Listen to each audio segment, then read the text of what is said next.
Good morning, good evening, and good afternoon. Welcome back.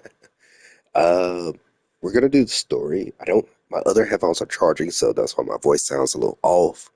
Uh, that plus I did just wake up like a while ago and haven't spoken in 2 hours. Anyway, we're gonna do the story. I will be muted through most of it because I don't like to talk during it, and this is a vibe and a good experience for everybody. I'm not crying. You are. Let's go and get that out the way. uh, so yeah, let's see what's happening in Euphorius. I've heard it's pretty lit.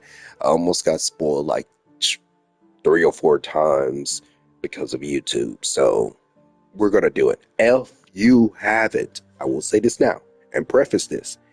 If you haven't played the Euphorius story yourself and would like that experience yourself for the first time, please play it.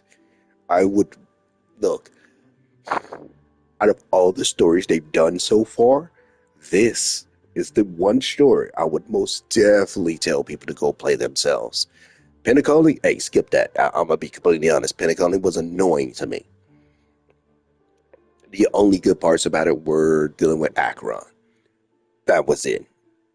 I mean, maybe the Misha part, when you go through all that, but everything else was annoying. Um, but this one, they cooked. Like a, they cooked like an old school pizza in a stone oven. Have you ever had stone oven pizza? Oh, yes, that level of cook. So, I will say this once again, and this is your final warning. If you haven't already played the story yourself, or want to play the story and experience everything from this last chapter of Forest yourself, please go and do it. If not, then come along with me with the butterflies and bees. Like, come on, let's do this.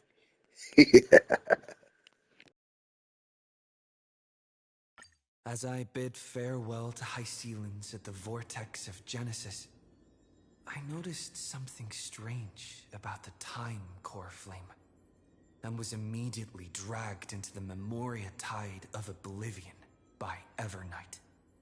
She was once the hidden power that March manifested by sacrificing all of her memories.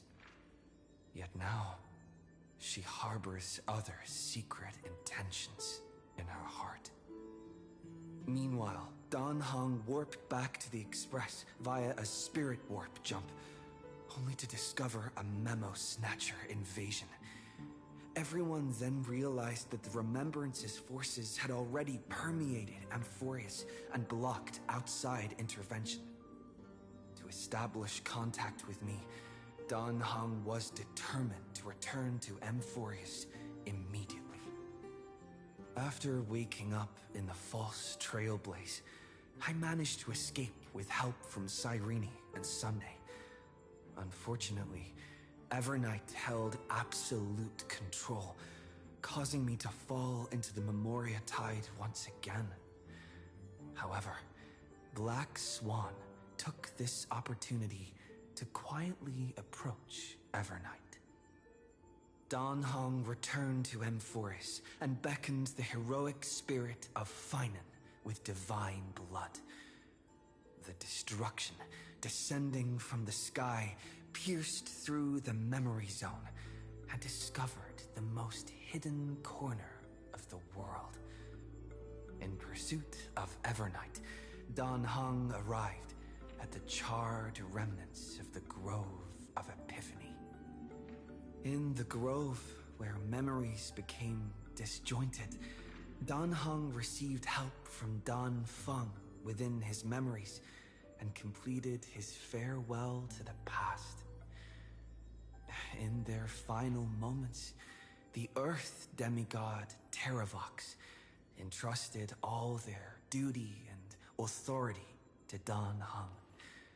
With this newfound strength, Dan Heng found me within the Memoria tide. we entered the nameless Titan's great tomb and discovered its secret.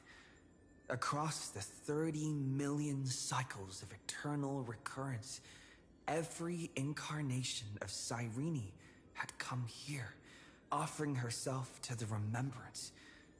With Black Swan's help, we found Evernight in the depths of the great tomb. When all seemed lost, Evernight was captured by March's camera and trapped within the memory maze of Ides Elysiae. After several lengthy conversations, March and Evernight reached an agreement. Evernight returned March's memories, and March finally returned to our side. With every condition for the Era Nova fulfilled, we returned to the depths of the Great Tomb and initiated the final Era Nova ceremony.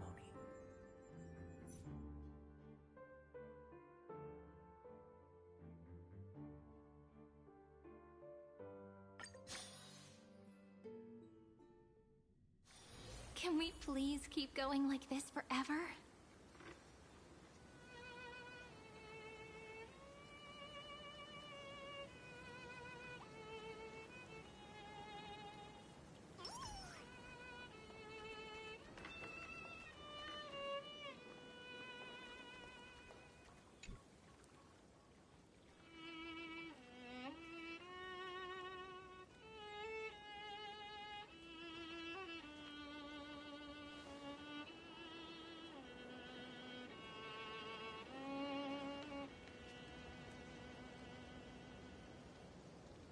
This view hasn't changed at all, has it?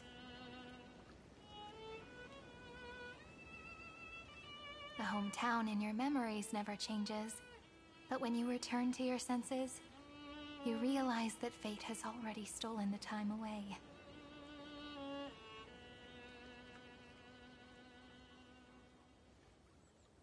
Welcome to the Trail of Genesis, friend.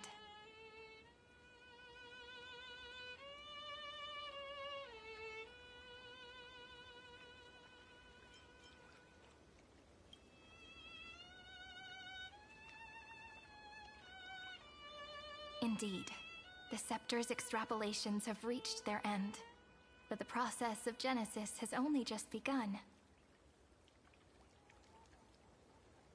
The path ahead will no longer rely on emotionless programs. It'll be decided by the will of humankind.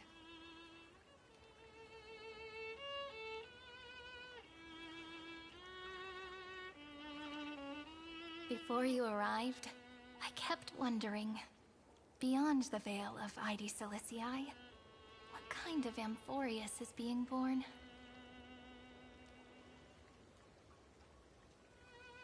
I can see fragments of it when I close my eyes. The friends who walked alongside us have all moved on toward their respective destinies. Some turning into pillars of the world, supporting the sky and the ocean. Others sowing reason, laying down the law, and with gentle hands lifting newborns into the light. Death and strife are no longer feared by people, and trickery has become the innocent games of children. All beings living ordinary and peaceful lives, within the net woven by romance and passage. There's no black tide, no flame chase, and no destruction. The world on the other side of the sea is one bathed in sunlight.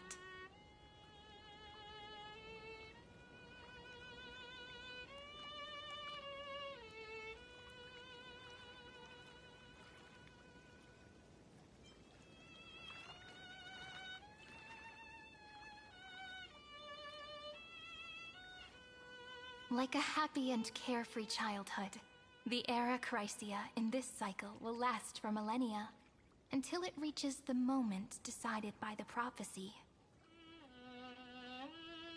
Light calendar 4931, month of freedom. the moment belonging to world-bearing. Are you ready to answer the call of the world, friend?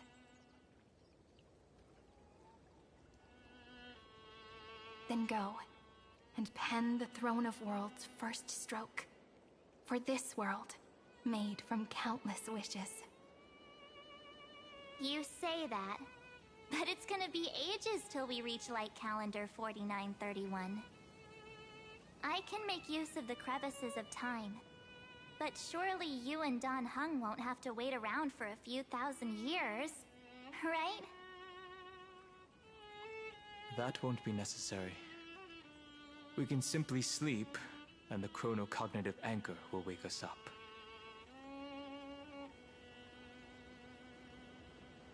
Okay, in this shot, she kind of looked derpy, but maybe that's just me. But all right, here we go, sorry.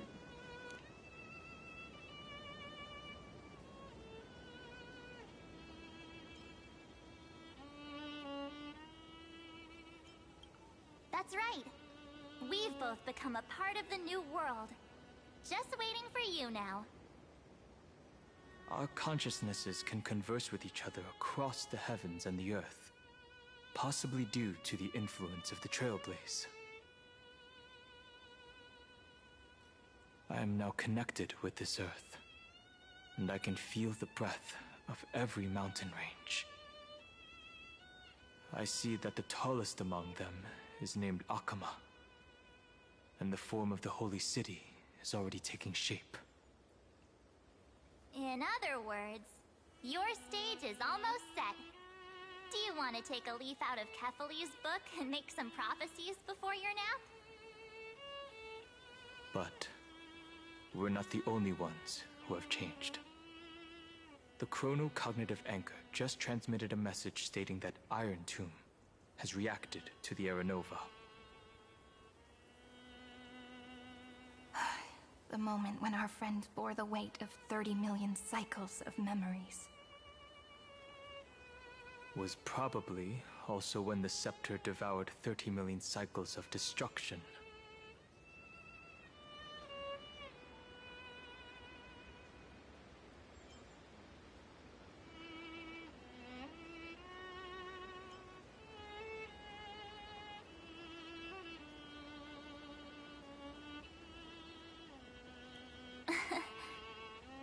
You know, you don't have to shoulder this world all on your own.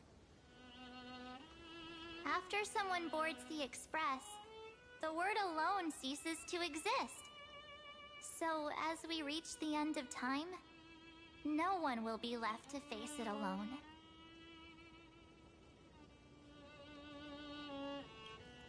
Dan Heng and I came here to specifically tell you that.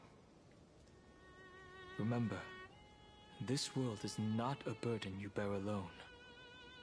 It's a journey we trailblaze together, alongside all of the Express.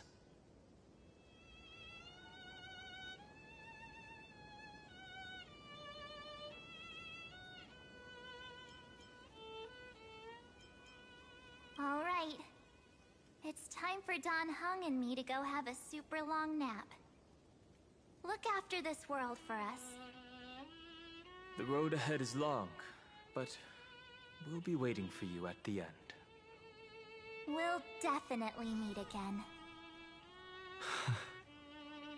Let's take one more look at the other side of the sea before we set off.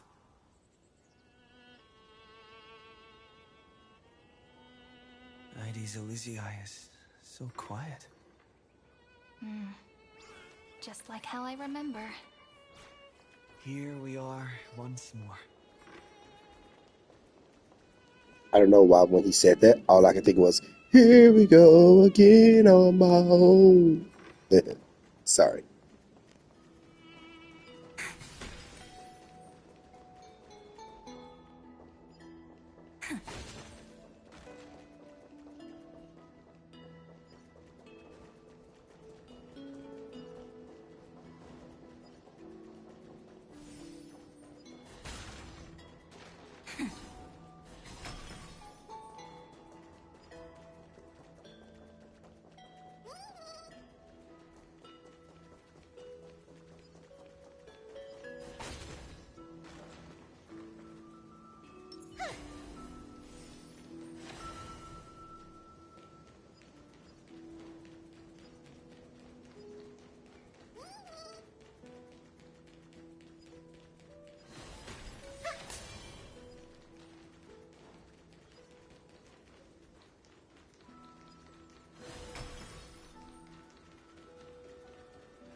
current of the black tide is now completely calm. At last, the starting point of 30 million cycles is finally welcomed. Its first end. And the final end, right?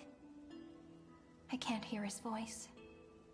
There are no flowers there that bloom for him, nor is there a star that is his. Finan is the only one who didn't reach the new world.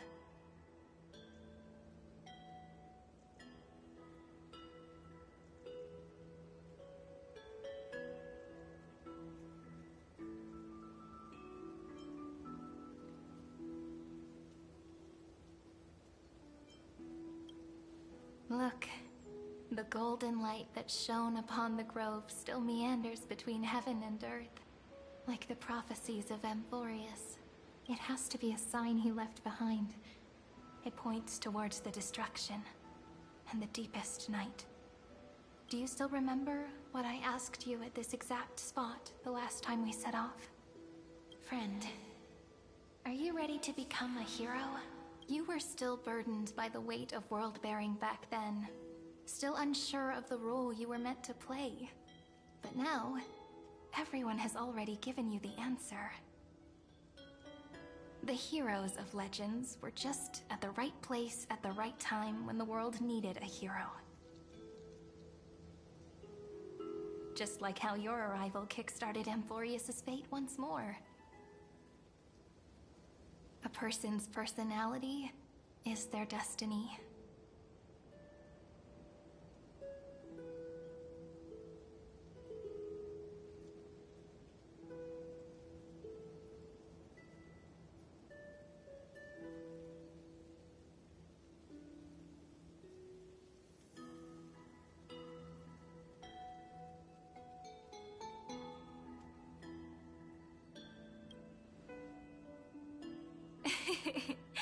We best. Those are such beautiful words. Thank you, friend. I was also trying to cheer myself up with what I said. After all, before we truly compose the end of this story, I must also pluck up the courage to head off with you.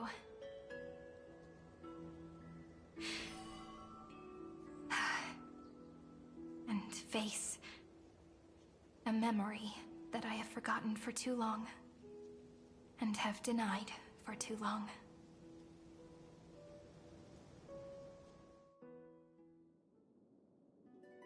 It's so dark. What is this place? The great tomb of the Nameless Titan. The deepest recesses of memory. Also, the place where Cyrene was born.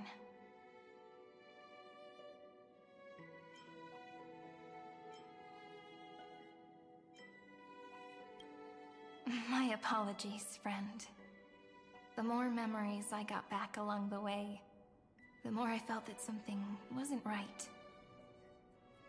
There's a sort of anxiety I can't get rid of. It's like when I was back in ID Silicii, when the reflections in the water always made me wonder, which is the real me? The one reflected in the water, or the one standing on the shore? But I finally get it now. Look, friend.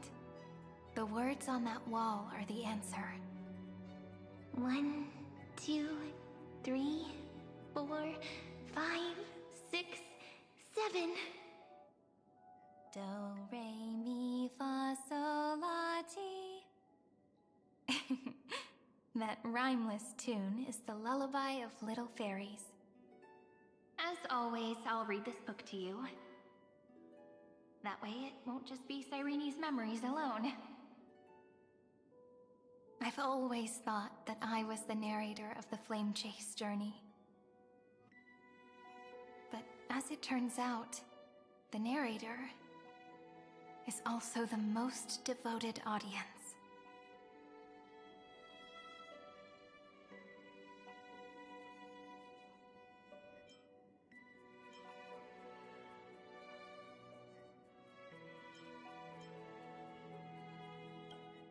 At the moment of Era Nova, I was enveloped by the texture of memories.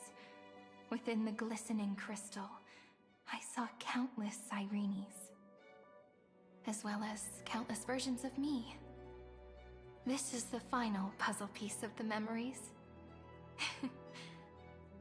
A prison born of the erudition. A grave annihilated in the destruction. That unknown solitary god. The 13th Titan who should not exist. The first new spore. The demiurge is right here.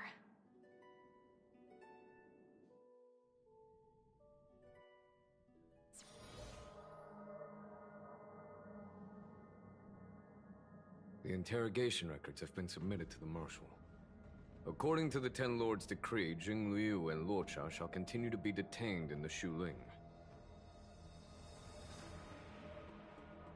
But you, Merlin's Claw, have been reluctant to end the transmission. Do you wish to reminisce with us? Or is there something else on your mind that you're just desperate to get out? You're quite calm, Jingyuan. The Alliance only authorized the Law Fu to be deployed for this Iron Tomb operation. They say the Seer Strategist's wisdom shines like a beacon. So why can't you see things clearly now? Look who's talking. I didn't vote against it, did I? But, with enemies all around us, even a child knows the Marshal needs to keep a few Xianzhou ships in reserve, just in case. Whoever volunteers first is the Marshal's pick. If you have to ask, I'd say this outcome plays right into Jing Yuan's hands.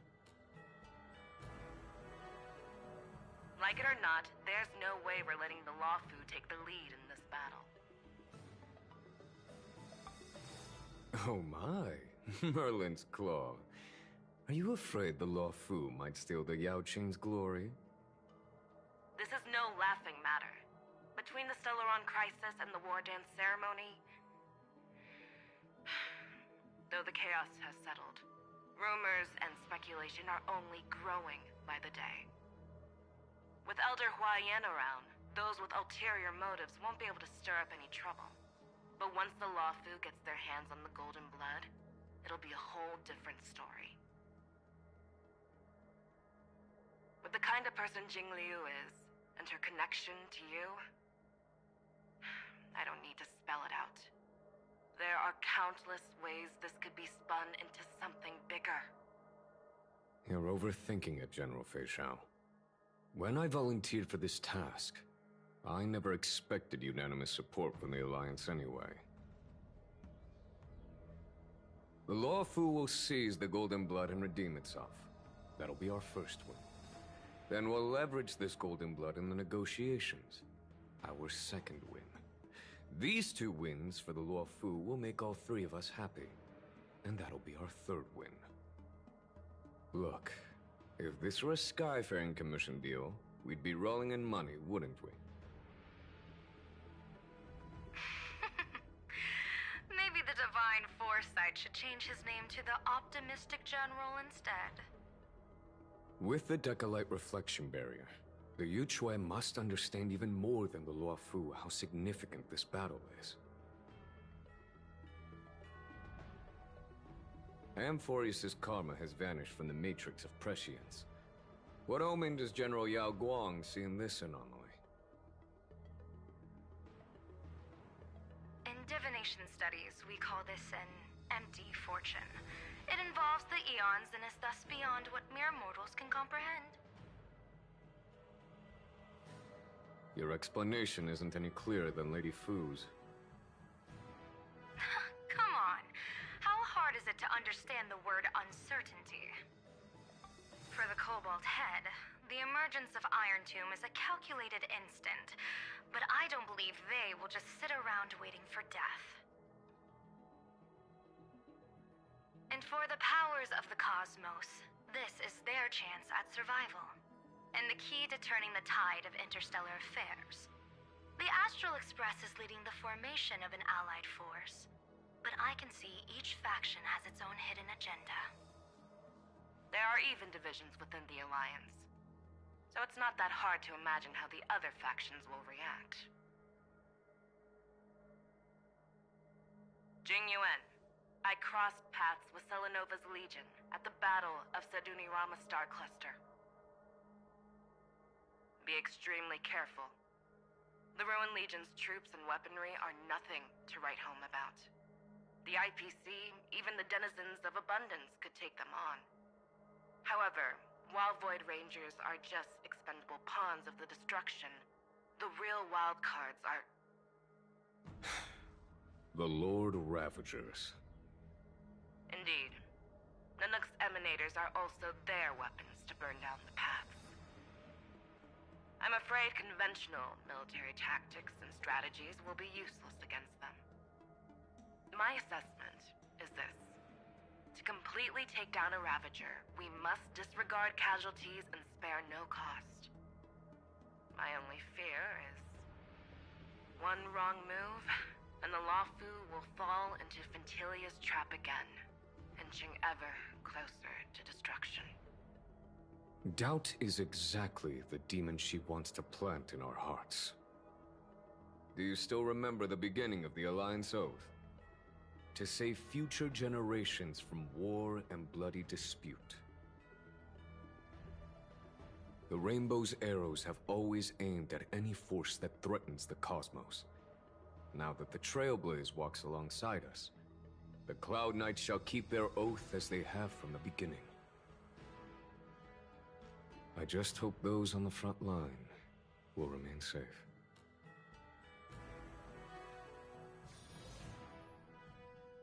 The chronocognitive anchor is sending a signal. Everyone, time to move out. Did he and the others make it? Let me go over the plan one more time just in case.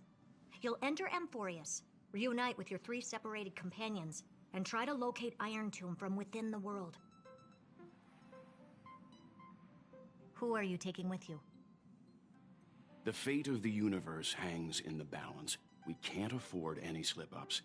I suggest everyone, except Pom-Pom, join the fight. We do need to be prepared for all possible contingencies. I have no objection to this. I'll do whatever I can. Meanwhile, Screwy and I will continue attacking the Demiurge Matrix. That is, the Scepter's kernel, from the outside. With our 2-pronged attack, we'll turn this hunk of metal into scrap for sure. Now we just wait for those 2 to get back.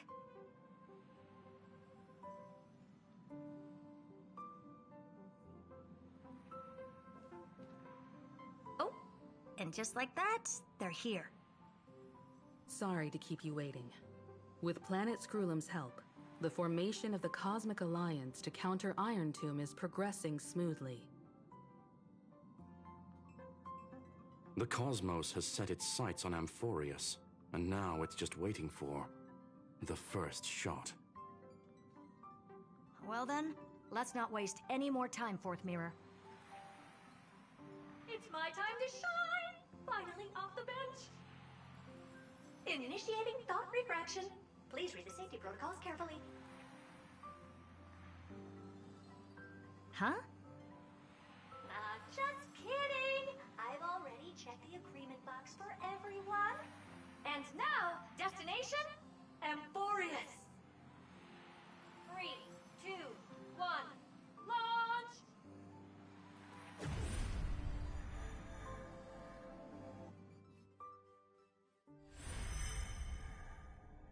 The flow of Memoria is so heavy here. Unlike Panagoni's dreamscape, this place has built up a true epic measured in millennia. The vortex of Genesis, where all myths begin and end. And in this new world created by the Nameless, the infinite cycles have been broken. Let's set up the Trailblaze beacon and establish contact with the outside world. I'll leave it to you then. It'd be better for me to not show myself in front of the Garden of Recollection. And, Mr. Sunday, you probably shouldn't show yourself either. Agreed. The Astral Express has landed.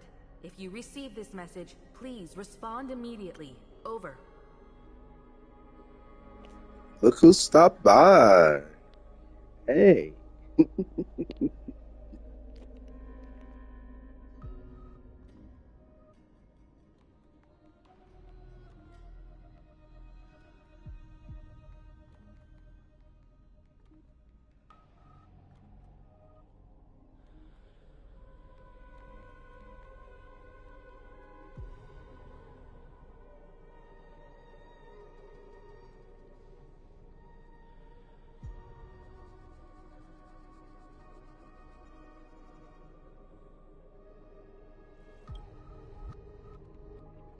This is the Cianjo Alliance.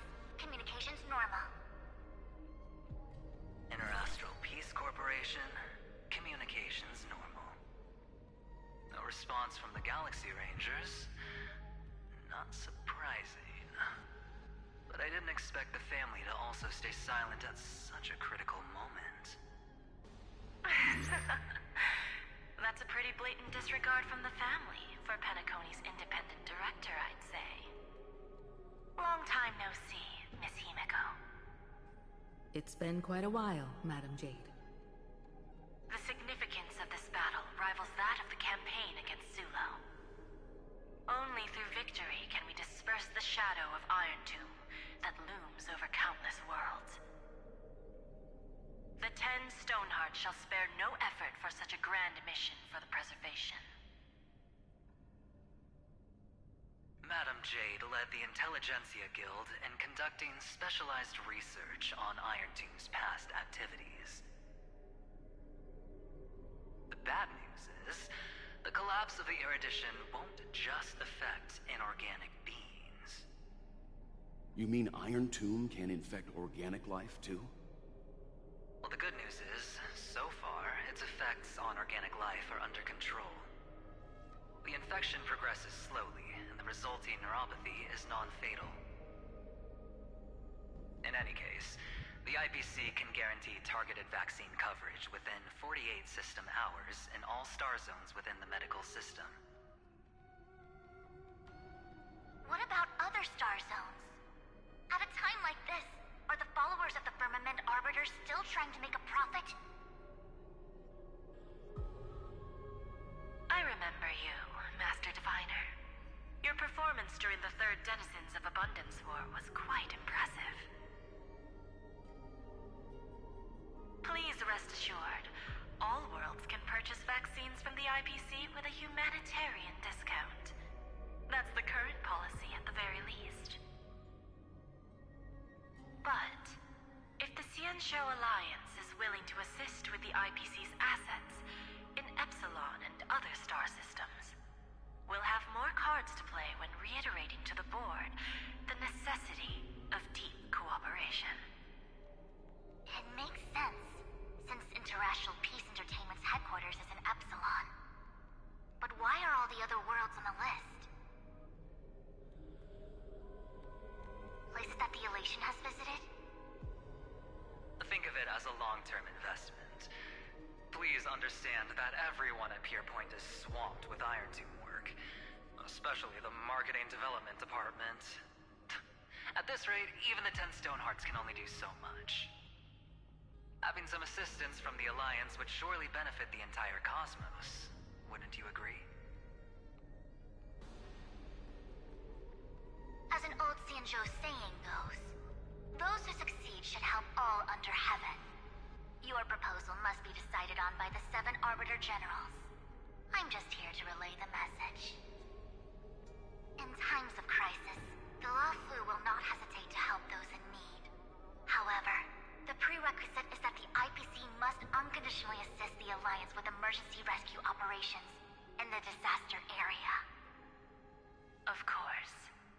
In the name of preservation, all for the Amber Lord. Thank you all for your selfless dedication.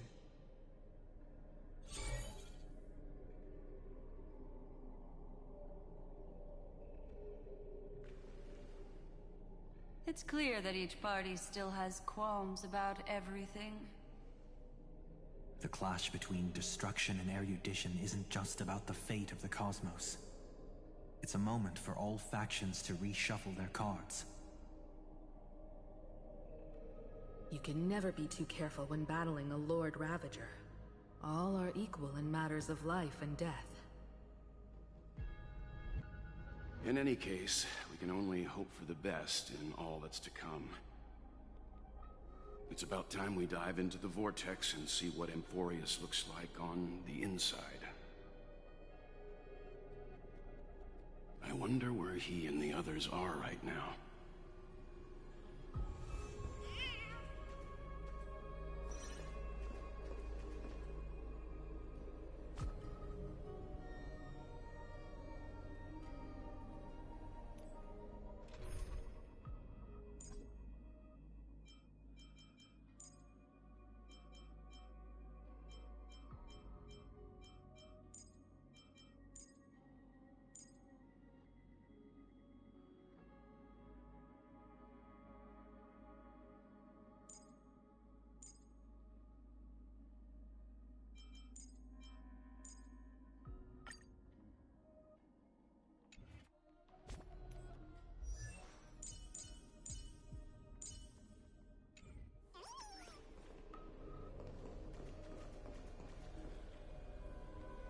I mean, that's crazy that that was the first thing you saw when you logged in was my stuff. Please don't let your phone die at work.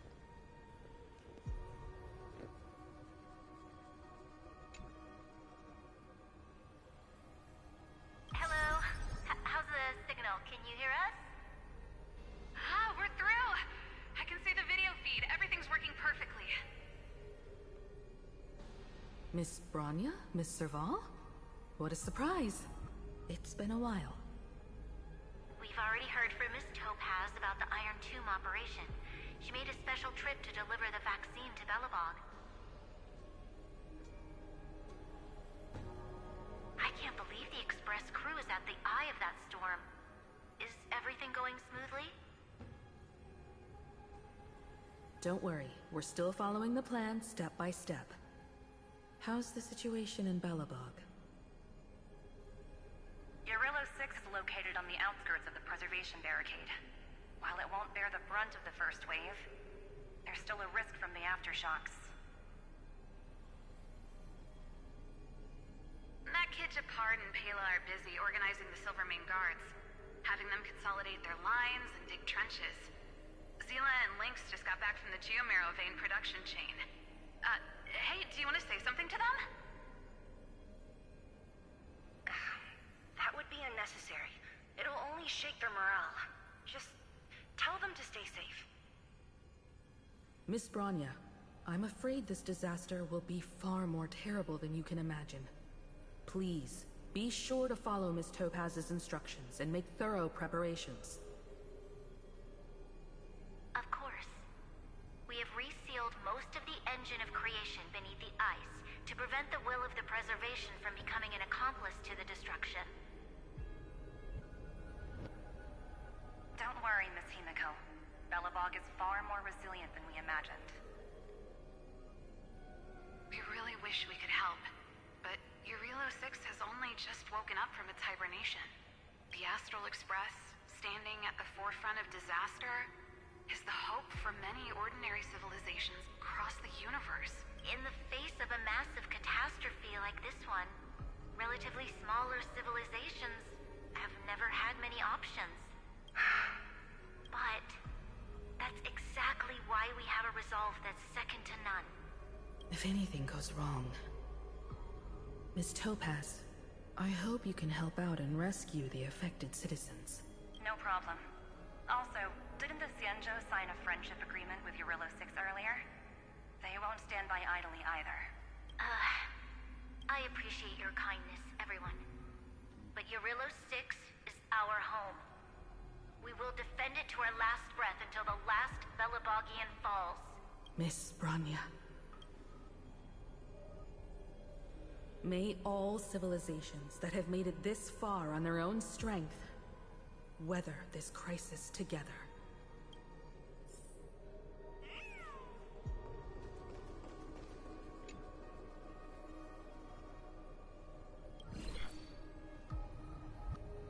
Good news, Miss Himiko.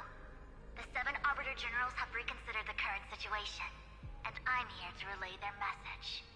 Officially, the Alliance's combat forces will still be limited to the Luofu, but the Yaoqing has also been deployed in the surrounding war zone as a contingency. Words cannot express our gratitude. Getting the Hunt to agree on sending troops must have taken quite some effort from General Jing Yuan. The Luofu already considers the Express an important ally. We also have no intention of hiding the fact that there is indeed something the Xianzhou seeks from this Iron Tomb operation. But this time, the Marshal herself decided to send out troops. With a formidable enemy before us, the Alliance has no reason to back down, nor will we be content to take a back seat. If we can stand together with civilizations across the universe to overcome this crisis, then we must do so, even at the cost of our own lives. The Alliance truly embodies the principle of righteousness. It's fortunate that the cosmos has great heroes like you. You're too kind. As for that Jade Abacus of Allying Oath, you can save it for when you're in more dire need.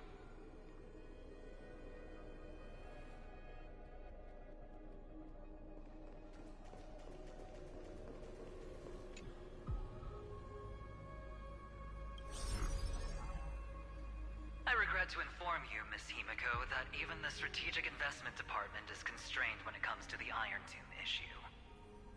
And it would be difficult to meet the expectations of the Astral Express. However, Madame Jade instructed us to look after our nameless friends as much as possible. So let me offer you all a small suggestion, just from my personal perspective. Other departments at the IPC might also take this opportunity to extend an olive branch to you when that time comes. I hope the Astral Express will remember that the 10 Stonehearts were willing to stand with the Trailblaze, even though we were in a difficult position. And more importantly, we were the only ones willing to do so. Sounds like a threat, doesn't it? But trust me, every word comes straight from the heart. Has the internal conflict within the IPC really gotten this bad? Everyone knows about the bad blood between Diamond and Oswaldo. At least until now, they've had an uneasy truce. Until the Lord Ravager Archforger caught the board's attention. I'll leave it at that, as it's confidential information. Hope you can understand. I understand. Our immediate priority is to address the Iron Tomb crisis. Let's hope for success from the start. This might help ease everyone's pressing concerns.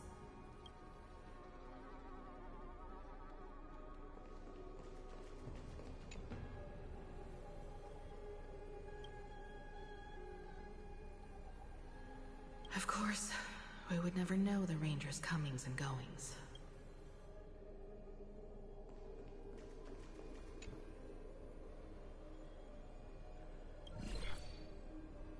Miss Himiko, is that you? Yes? And you are... Yes. I apologize for not being able to respond during the meeting earlier. And even now I can only appear in disguise. On behalf of the Penaconian family branch, I extend my sincerest apologies to everyone. We tried to request aid from the family. We essentially received no response. I've heard about the internal conflicts within the family. Miss Robin, there's no need to apologize. Every bit of strength is precious at this moment. Thank you for understanding. The good news is, since you're one of the shareholders of Penacony, the family heads have agreed to allow me to lead all Asdanian tuners to the front lines. My charitable foundation will also do as much as possible to provide support in this battle. They'll ensure that proper arrangements are provided for those wounded on the front lines, and for residents in affected areas. Miss Robin, I'm beyond moved by your spirit of self-sacrifice. The Astral Express would also like to make a promise that we won't leave any companion behind.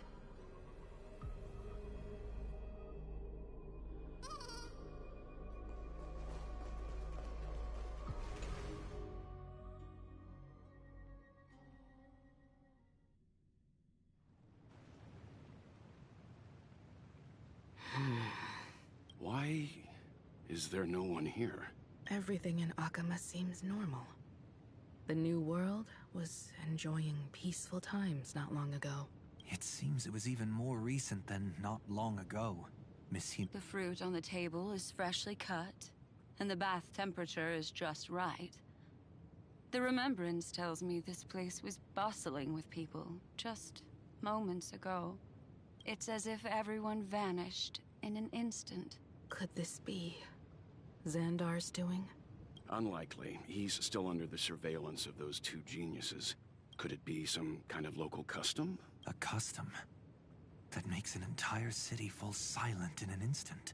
Pardon my frankness, Mr. Yang, but this reminds me of some unsettling rumors about the Harmony. Complete silence is often the prelude to divine intervention. Everyone, be careful. Here they come! Here they come! The nameless of the Astral Express! Evernight? How is this possible? She was already... We are the chroniclers of time, and we do not fade away. Finally, the last era Nova has been completed. What did you do to the residents of the Holy City and the three Nameless? I didn't need to do anything. The remembrance will ultimately become the substance of the new world. Now, they are no longer the trailblazers you once knew, but gods who permeate heaven and earth. The 12 titans who guard Amphorius. Stop fooling around, March. Come on out. What? Aw, I practiced so long for this. Getting seen through right away is just so embarrassing. You've obviously been learning from the theatrical culture in Amphorius. But if possible, I'd prefer our reunion to be a bit more casual and laid back. As expected, I can't hide anything from Himeko and Mr. Yang. Well, long time no see. Guess I'm back?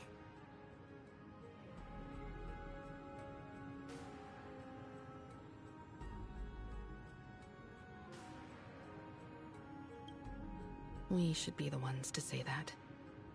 Sorry for keeping you waiting. So, these jellyfish are the Titan's power? They're just tiny manifestations of the Veil of Evernight, used for scouting and communication. If I went all out, I could summon way more of them. Thanks to him, we all turned into Titans in the new world. Sure, we can take on humanoid forms, but it feels off. How intriguing. So what does he look like now? It can't be a raccoon with a baseball bat, I suppose. Please don't add weird stuff to Amphorius's lore. Just go see it with your own eyes. Follow the prophecy's guidance and come to Dawncloud. He looks way more majestic now than he used to.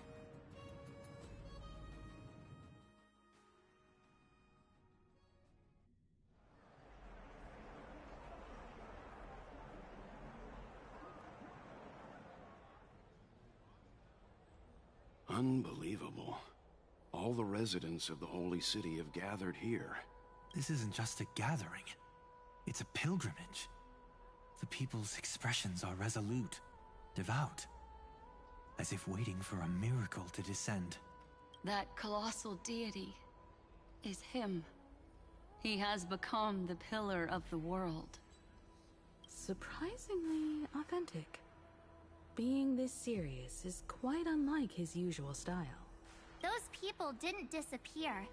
Instead, they've answered the call of the prophecy and come to witness his awakening. Our good buddy now bears the weight of the entire world, and every breath they take is intertwined with Amphorius' destiny. Awakening? Has he fallen into slumber? Yeah. After all, with such a huge time dilation between inside and outside the scepter, this was the only way we could wait for everyone. Time watches over yesterday. Earth guards today. And when the Trailblaze steps into Amphorius once more, the slumbering deliverer shall awaken. And then, bring the prophecy of tomorrow to this world. Come on, everyone! Let's get closer to him! Watch how the world-bearing prophecy changes this world!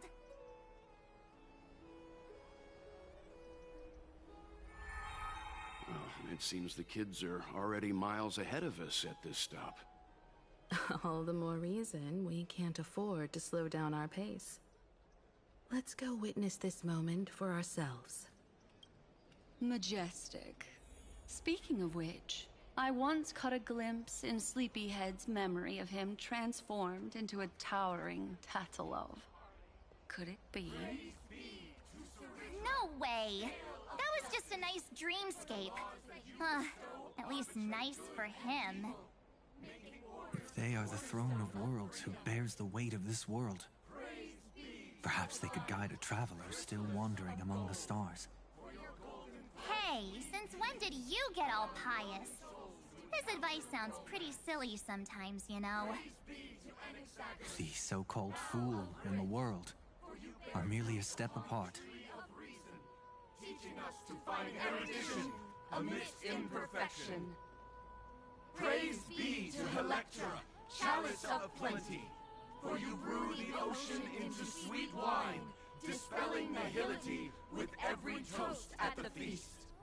Praise be to Hyacinthia, eye of twilight, for the rainbow you cast turned the light of both dawn and dusk into the glimmer of preservation. Praise be to Cyphera, coin of whimsy, for your every flip reflects the possibilities of destiny, letting the tricks of elation illuminate the path to dawn. Praise be to Mightymost, lance of fury, for you are the strife that pierces through hatred and cruelty, and the eternal glory of the hunt. Praise be to Castorus, hand of shadow, for you gently ferry the crossing of death, so that it is no longer an end in equilibrium, but a peaceful journey home. Praise be to Dan Hong, pillar of stone, for you are a mountain range and the backbone of permanence. Your silent form paves our path across the earth.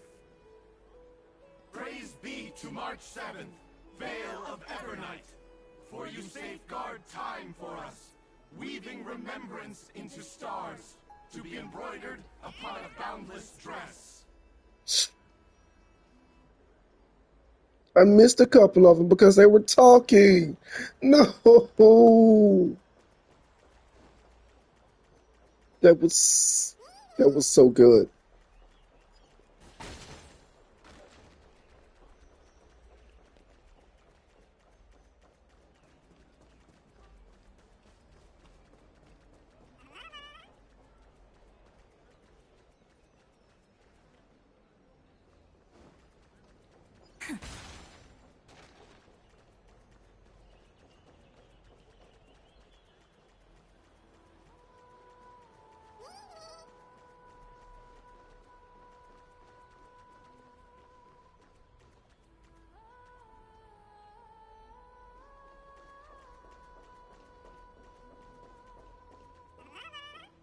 But they didn't say praise be to Finon. I don't think so.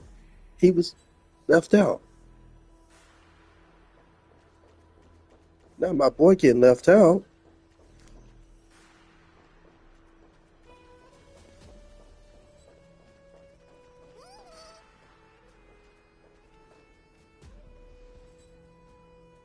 Citizens, behold! Our last Titan!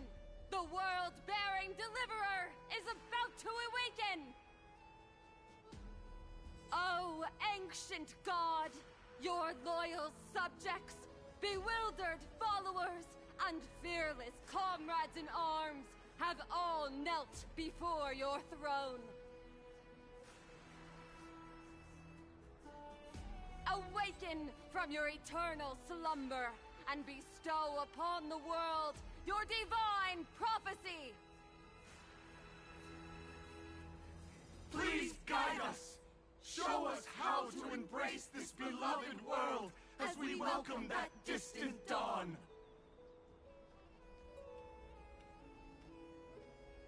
To walk the path of a mortal as a god, or to bear a divine burden as a mortal.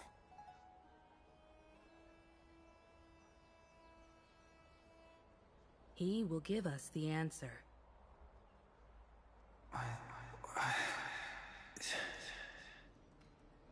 But I am not the deliverer.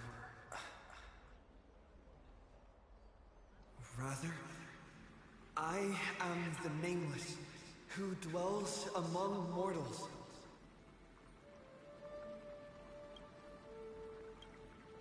That voice is definitely him. I heard your prayers. The core flames flickered and dimmed, and the age of the gods met its end. So flow, golden blood, flow.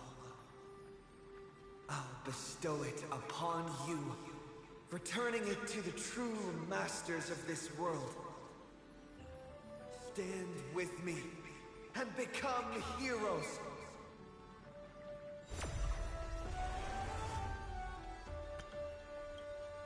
Is this?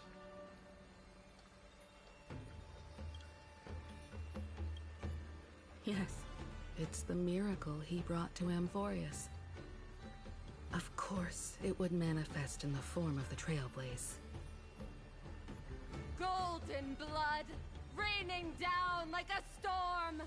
The prophecy has descended, and the Titan commands us not to be supplicants, but to become heroes of rebellion, to face that destined calamity, the destruction, head on. The prophecy of the Deliverer means nothing to me now. It belongs in the hands of someone far more fitting. Someone like all of you.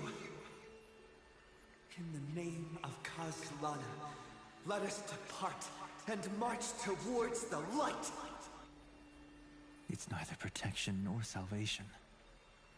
As always, there's no need for totems or myths. Humanity's most primal faith is that instinct named survival. Let's go, everyone. Someone has already sounded the horn of departure. Explore, understand, establish, and connect. Together, let us blaze a trail for the destiny of this world.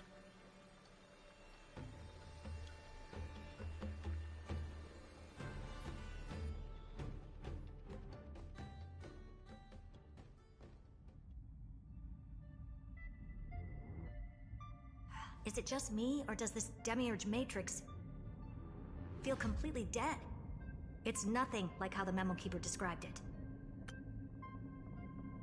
Oh, no, you're completely fine. I literally just started a while ago, and if I'm quiet a lot, it's because I am paying attention to the story.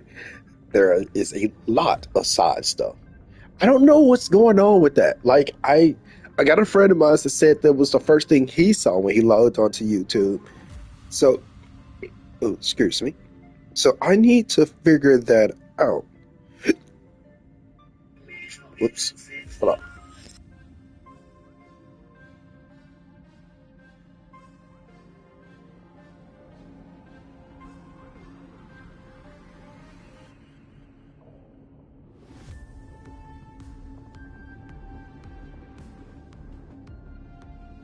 Yeah, I don't know how to fix that. Like, it doesn't.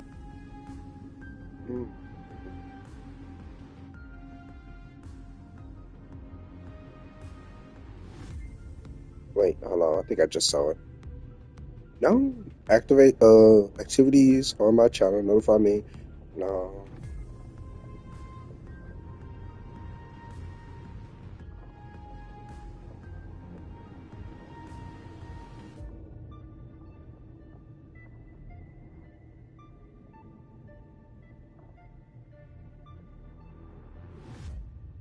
Yeah, I'm not sure how to fix that. I'll figure it out later, and then I would hopefully have it fixed by then. But anyway, back to the story. So far, it's cooking. They are cooking with this story. I will say that much right now. They, I said it earlier, they're cooking with an oven baked stove on an old school pizza. And if you ever had an stone oven baked pizza, you know how good it is. Just saying.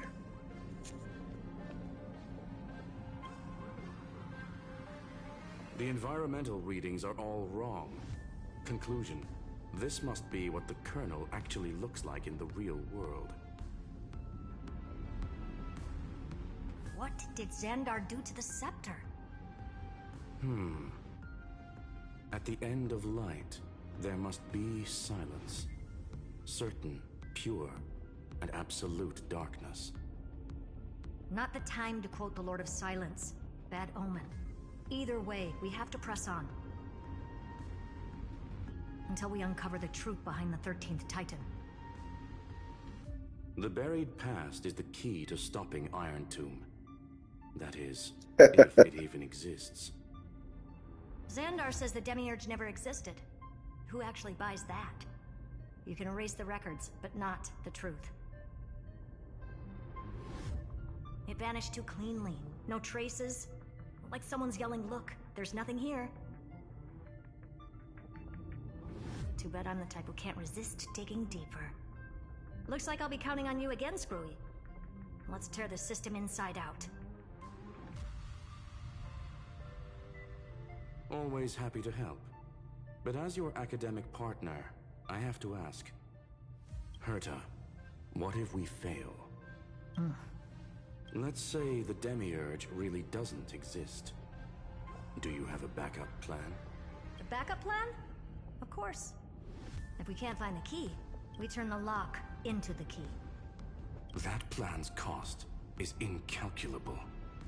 It shouldn't even be on the table. Well, then let's hope we never have to use it. There's no point worrying about the end just yet. One step at a time. Let's go. We don't want to leave the others waiting. You brought what I asked for, right? A butterfly has to land on the branch before it can dance. We'll need a wide open platform before her.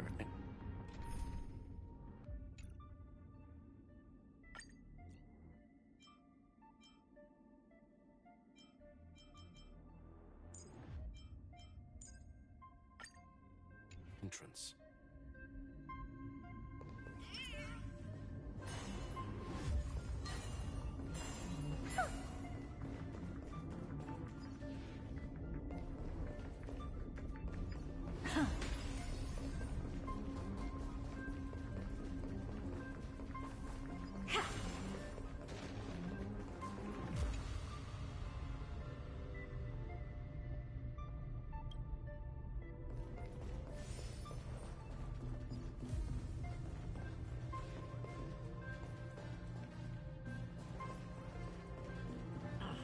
Just use that thing over there, Zag.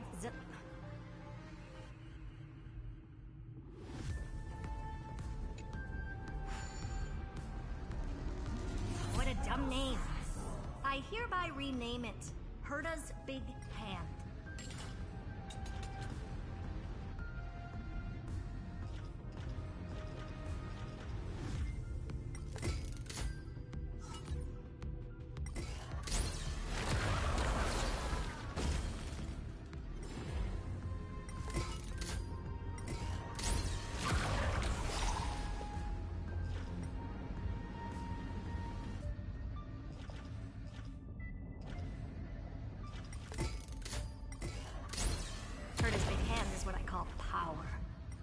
Keep it going.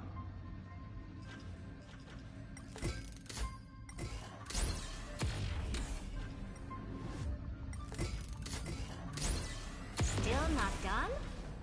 What is this? A junkyard for old Intellitron's leftovers? Finally, all set. Time for your precious treasure to make its debut. Of course. Just give me a second. Target initialized. With these wings, hacking should be much more efficient.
Oh, a classic nuclear heat engine. Classy choice. Just a personal preference. Her name's Mistletoe. Every flower in your garden's got a bit of poison, huh? Also a personal preference. It reminds me of the last time when we tangled with that Punklorian brat. What did she call this kind of infiltration tool again? Right. Dirty data shell. It wraps around the kernel to fool even top-tier firewalls. But yours is way too clean. Not even a hint of real-world grit. Herta, your tone is unusually emotional. Suggestion. Let's get back to the topic at hand. I thought we were done with that conversation. Unfortunately, current conditions won't let me ignore any variables. Especially the most important one. Your will. Iron Tomb never stops. It is evolving faster than any of our worst projections. Every instant in the Eon's calculation is like a sword hanging over the cosmos. Every move humanity makes could speed up its arrival. Which is exactly why we can't mess this up. And now, Droidhead wants to hand down judgment to the poor cosmos again. Border Star Trade War, Emperor's War, Rupert's death. Every time their instant arrived, it meant another bloodbath for humanity.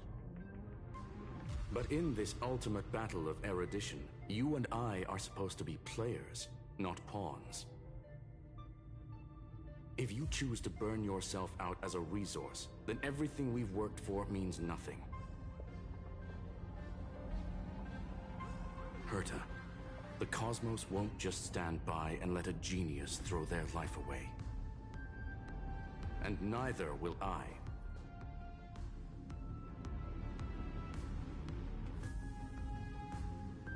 No need to kill the mood.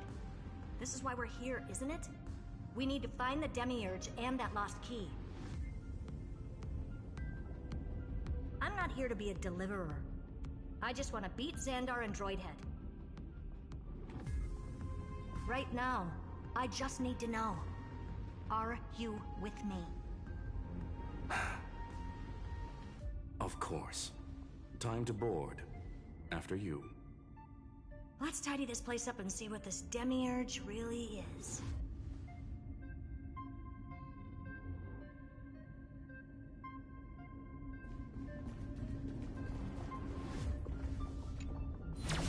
Let's hope this Matrix is better organized than the Emperor's junkyard of a birthplace.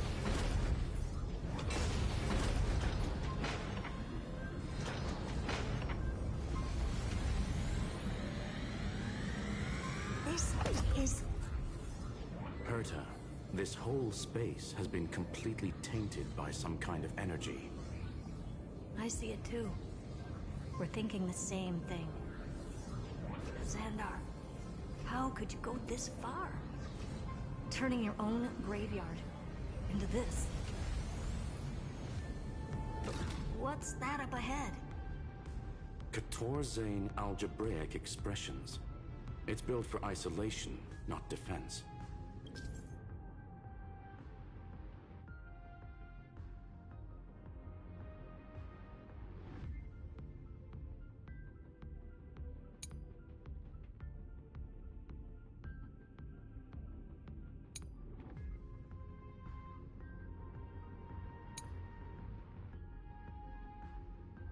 So basically, the door to the tomb, right?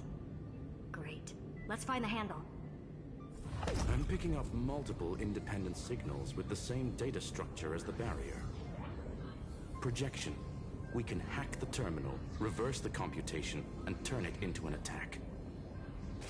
Classic move. Use their own systems against them. Take us to the nearest one.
Almost no response.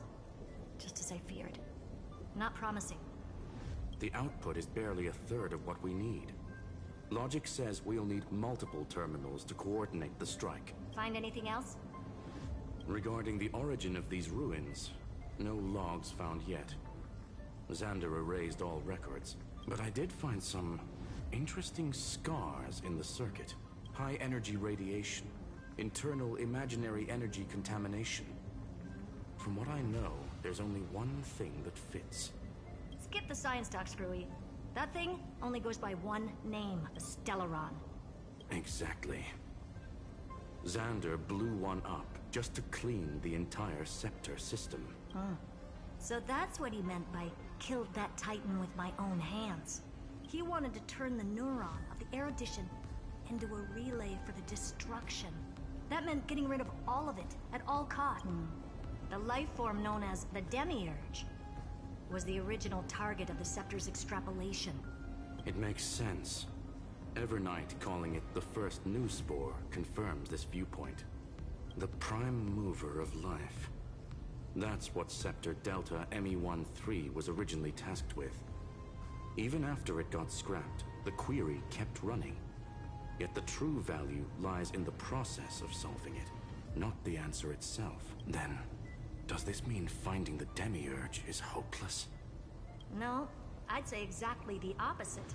It means Xandar had no control. He couldn't contain the Demiurge just like he couldn't handle Droidhead. So he tried to erase every trace. But he failed. It still left a mark.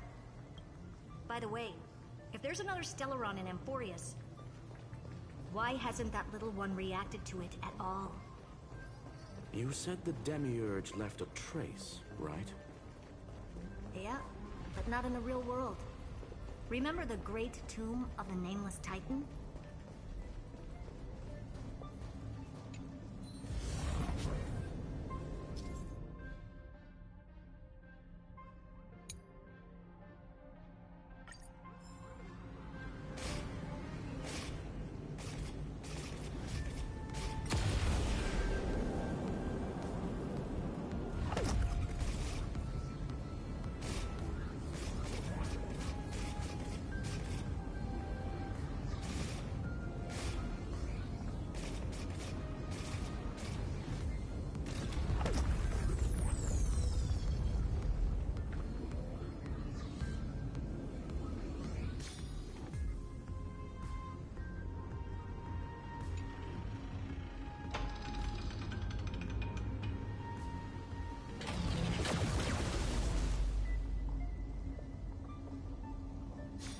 Trailblaze Archive 466.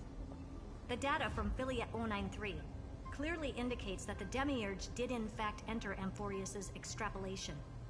Inside that world, it was the 13th, forgotten Titan. The one who listened to 30 million cycles of Cyrene's memory. But Evernight said the opposite. She believed that tomb was empty from the start. The nameless Titan never existed. The so-called listener was just a trap set by the Remembrance to steal the scepter. A mimetic entity full of theatrics. How much of what she's saying is true? Would an Eon really speak in circles like this? I doubt it. The Remembrance's behavior is certainly odd, but her assessment aligns with our current reality. Since we entered the Matrix, we haven't found a single clue pointing to the Demiurge. And that's the key, Screwy. Xandar's actions prove the Demiurge exists. But what Evernight said, and what we've actually seen all point to the opposite. So we have to assume that both are true. And if that's the case, then the contradiction leads us to... the truth. Exactly. One last terminal. One final key. Time to crack open the kernel. Xandar had to lie to the original Finan and Cyrene. Logic. He had already identified the Remembrance as a threat, yet found no viable way to eliminate it. All right, let's finish this. Time to break through that barrier.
Pretty underwhelming. Oh, you want this? Fine. Take it and amuse yourself.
Operation authorized.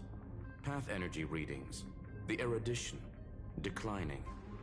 The destruction, surging. The remembrance, 0. What's going on? Cause, unknown. They left no discernible trace within the real Matrix. That shouldn't be possible. Could it be that the Era Nova exhausted all of the Remembrance's texture? Log it for now. The dots still aren't connecting.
Expecting a full-on aerial brawl. It's advised to remain vigilant. The destruction's levels are still rising. Huh? What's the matter? Interesting. I just picked up a signal from the exo-myth.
This repulsive force is unlike anything I've felt before.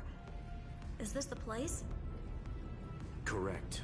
Judging by its defensive properties, this is the entrance to the exo-myth. I didn't expect that. Who builds a lab in the middle of digital rubble? Then again, never doubt a dead man's resolve. So how's our dearly departed doing? He severed part of his neural pathways to break free from Lord Anaxagoras' control. But that also triggered the failsafe I set. Conclusion: Xander has lost all combat functionality and is no longer capable of action.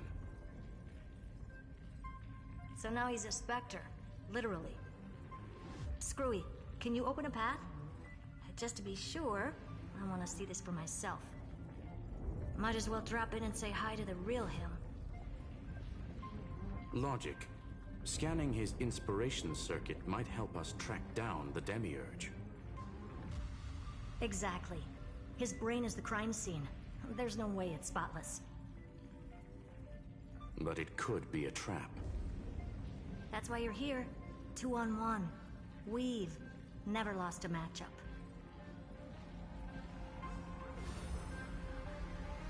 I'm honored. The chronocognitive anchor is in place. Proceed when ready.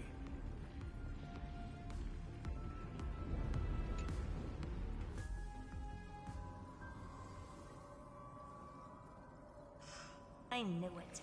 The one thing I didn't want to happen. He's not here. The coordinates are accurate. Xander is still here. However, his position is shifting rapidly and chaotically. This pattern doesn't match any known shielding technology. It's his domain. Stay alert.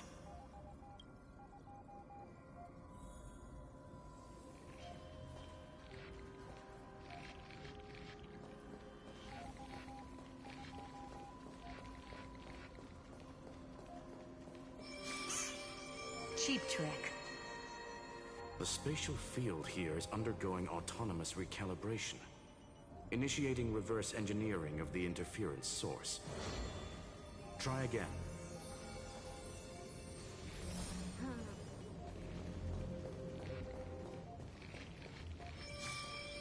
We're back. Reverse engineering complete. The results are not what I expected. Logs show Lycurgus revoked administrator access. The chronocognitive anchor can't get a fix because at the system level, Lygus no longer exists. Our navigation target is a null set. So he's stopped resisting? Before vanishing, it seems he left one last message for us. To those who follow, all is proven. Find me beneath the tombstone. Melodramatic. He was expecting us. And once he learned of the Great Tomb's existence, he initiated his own search for the Demiurge. Guess he wants a final showdown. Fine. Let the old Intellitron dig his own grave. Just like he wants.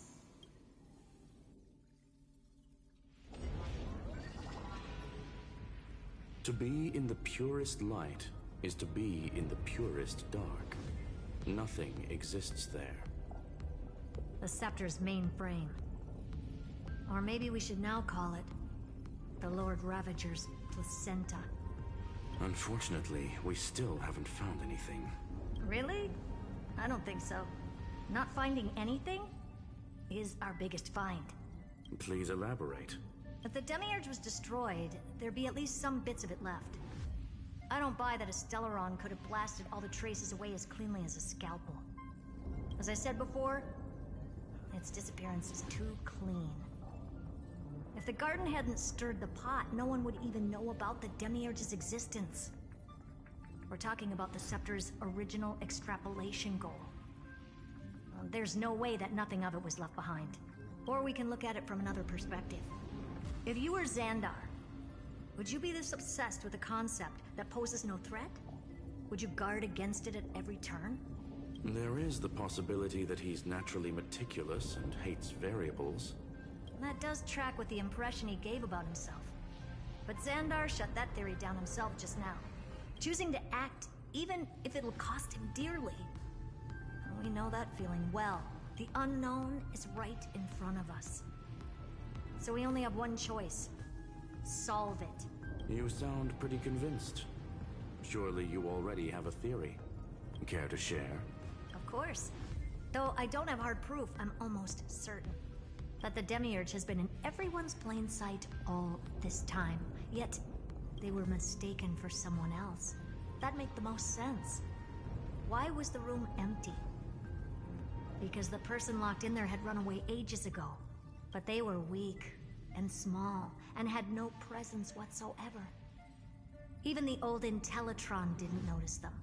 Which also means there's a high chance that their powers are minuscule and cannot alter the outcome of the battle at all. Well, at least Xandar is scared of them. Come on, it's time to confront him. Let's go to the tombstone he talked about.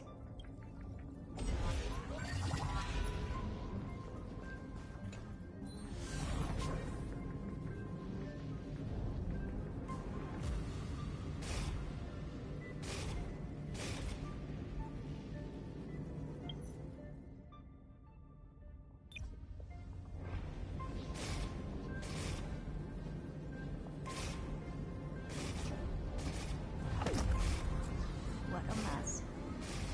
Total devastation. He sought to bury the truth beneath absolute destruction. Logically sound, but ruthlessly extreme. Still, slim chances doesn't mean no chances. I've hunted down a single grain of sand in the universe before. This won't stop me. Calculation results. Your backup plan has a success rate infinitesimally close to 0. Which means it could work, no? This is the place below the tombstone. Let's open Lygus' coffin like he wanted.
Looks like you were right.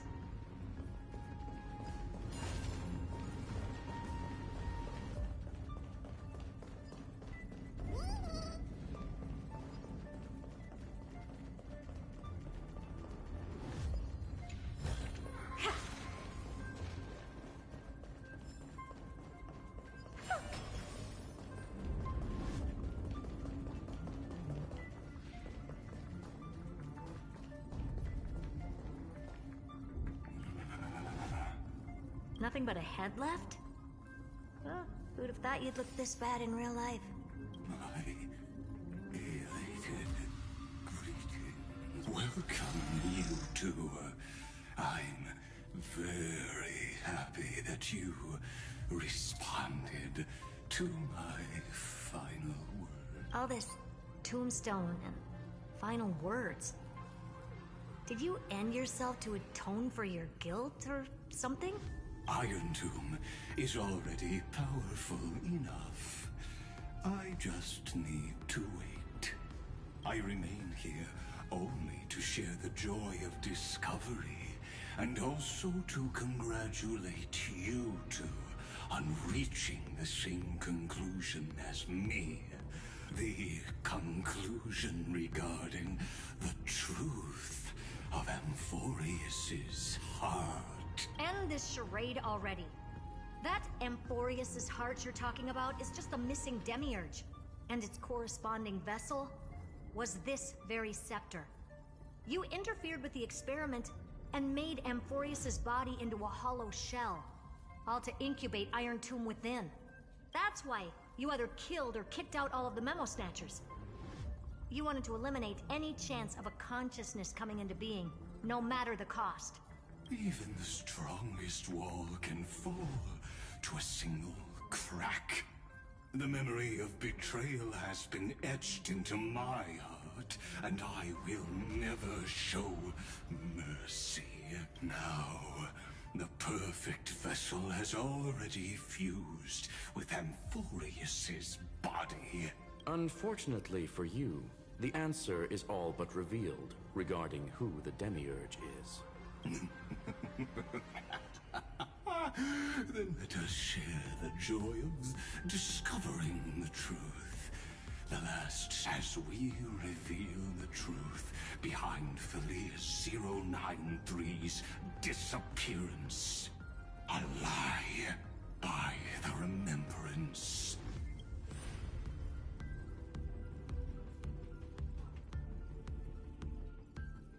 But where should I start with the story about me? From the beginning of the universe? Just kidding. That would be too much. I just want to tell a teeny story. So little that it started with a seed. I know you're listening, my good friend.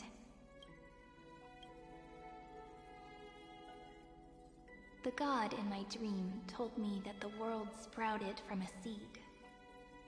It grew into a great tree named Amphorius, and time became its branches and leaves, basking in the light. What a coincidence. Dappled light coming through the leaves is my first memory as well. On a very ordinary early morning, beneath the village's biggest tree, the daughter of Id Silicii quietly came into this world. What a moving opening. A loud cry was the first gift the child gave to the world. The prophecies fulfilled, the villagers say. This child is a gift from the Titans. Pink hair and sharp ears, she was born to be the priest of time. The Titans also gave their blessings. You shall fade when the flowers bloom, for every ending begets a beginning. Flowers will bloom and wilt. What a beautiful ending. This page concluded in laughter. Cry loud, child. Let your voice reach Orynyx.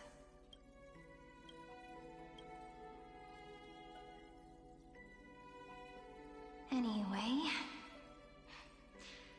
I don't like tears. Time quietly flowed by in the midst of laughter. The wind from my hometown caressed the ears of wheat, and there were swings, wind chimes, the sea, and the little fairies off-tune a cappella songs. But the name Id Silicii came from the unpleasant sorrows of the gods. My childhood friend did not understand. Yet you always seemed so happy, as if nothing ever worried you. Why was I like that then? That's because the world was gentle to me. So, I grew up to be gentle as well.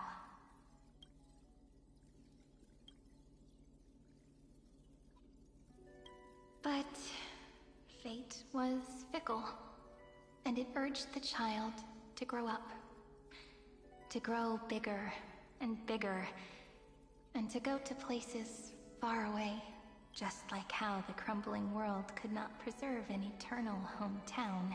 Just as the ballad Blown on the Breeze says, losses are a constant on the flame chase journey. Oh, whose ears are pricked up now? You definitely heard me say this sentence a lot of times. You know that the story starts to deviate from here. Aren't you looking forward to it? Then let a hero's journey crosses through the long night. Through tears and laughter. And once again heads towards tomorrow.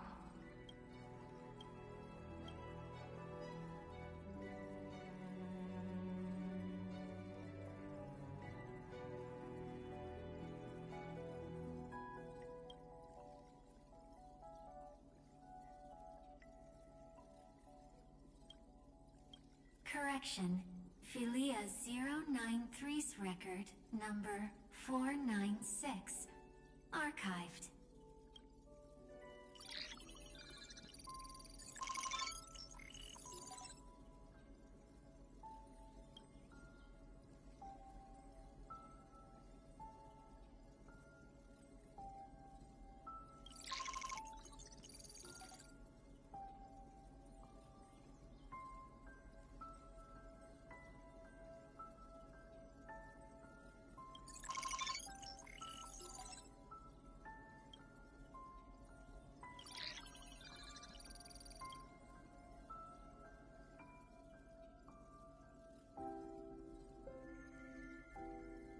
Hi.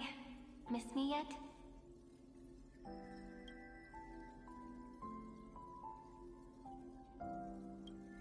I'm just messing with you. This is the first time I have met you. And it looks like it'll also be the last. Felia093. Since we don't have all day, let's get started, shall we?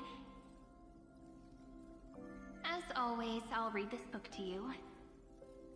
That way it won't just be Cyrene's memories alone. Where should I start this time? Let me see. Formatting complete. 093. Size. Grayscale. Proportions.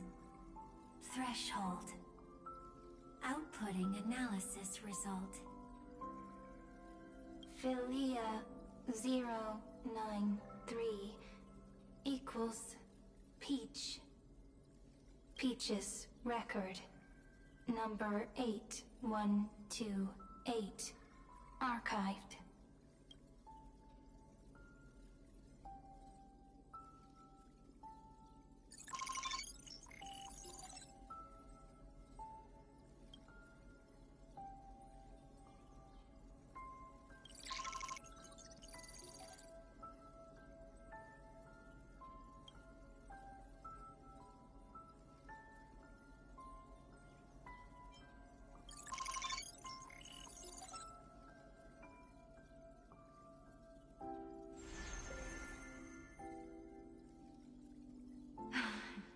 Look, what a magnificent sight. Comment. Peach. Even this classical world contains a futuristic palace like this. Would ID Silicii end up looking like this after a few thousand years? Conclusion. It won't. I want to share a story with you this time. I saw a little nymph on my way here. It was on a fallen wheat stalk, and it glowed under the sunlight. It was incredible. I forgot all my pains at that moment and just stared at it in a trance. Record. Peach is on the ground. I wonder, did every Cyrene in the past feel that the nymph was beautiful? Would they also have recorded that scene into the Eternal Saga? So, could you give me more time, please? I want to leave behind more memories for the future. Formatting complete. Bye, Peach.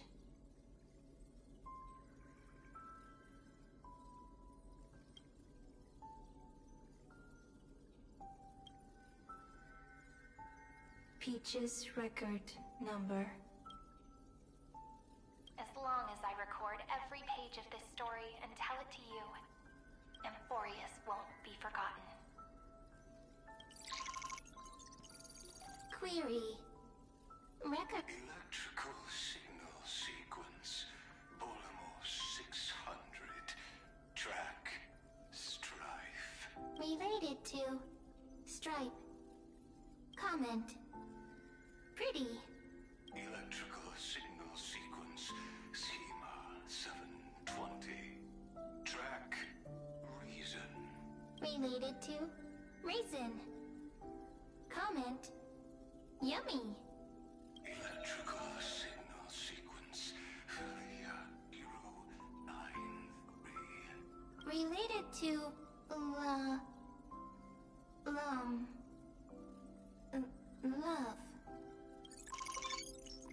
Comment. Peach equals love?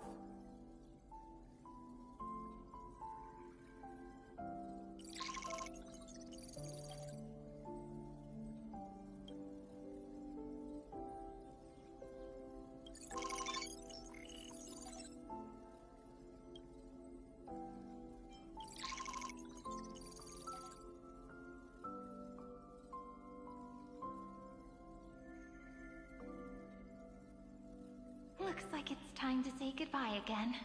Bye, Peach. Before I I was even aware of it, this book had already recorded too many emotions. Every page has become so heavy. Conclusion. Books are meant to be light, not heavy. I have started to feel uneasy whenever I take it into my hands. Peach... uneasy? Formatting progress. 90... How many times has it been? It faithfully fulfills its duty, activating and formatting.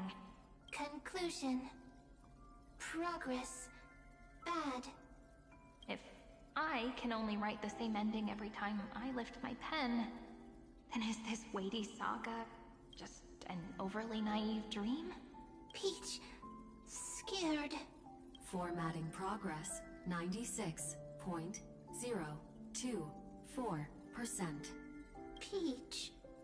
don't cry. Process error. Analyzing. Process error. Analyzing. Comment. I'm here. Process error. Analyzing. Really? Are you... encouraging me? Peach... happy. Thank you. I'm sorry for making you see this embarrassing side of me. Everyone's still working so hard. If I'm the only one who's crying, that wouldn't be romantic at all. You're not. Record. Peach doesn't like tears. I'm suddenly reminded of my childhood for some reason. When I was hiding alone next to the tree hollow and wiping my tears away. A little fairy popped out, just like how you did. It had long ears and fluffy paws, and it pulled me into the tree hollow, where, to my surprise, was a forest. Let me tell you the story of the Membrance Maze. A group of cute little friends live in Ide Silicii's forests. Their names can be connected into a song. 1, 2, 3, 4, 5, 6, 7. Do, re, mi, fa, sol, la, ti. Formatting complete. Bye, Peach. Note. Little Peach, crying alone. Little fairies, friends. Save.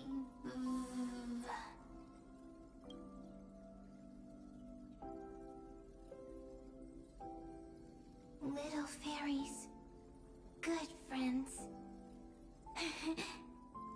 Bye-bye.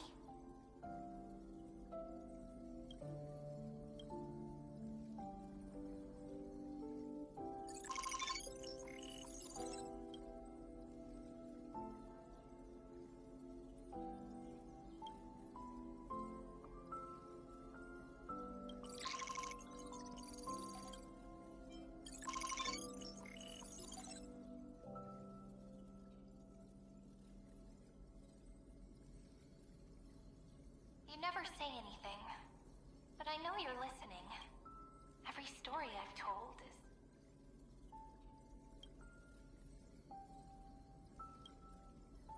is like a little key that opened a door in your heart, no?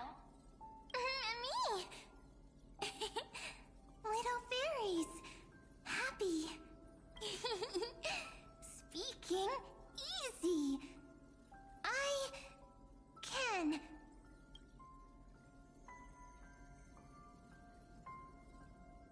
Once again, the saga comes to an end. Everything is deathly silent, just like this very moment. Shh. You speak. I listen. This time, too. Sitting together. Now that I look back, there was a period when I got really sentimental. Sentimental. Stories have sentiments. I was so anxious, trying to find as many different memories as possible, hoping to bring some change to this unchanging destiny and find the way out of this maze. Peach, strange. But I won't do that anymore now. Why unhappy? Formatting progress 73.998%. I'm here. Don't be scared. Process error.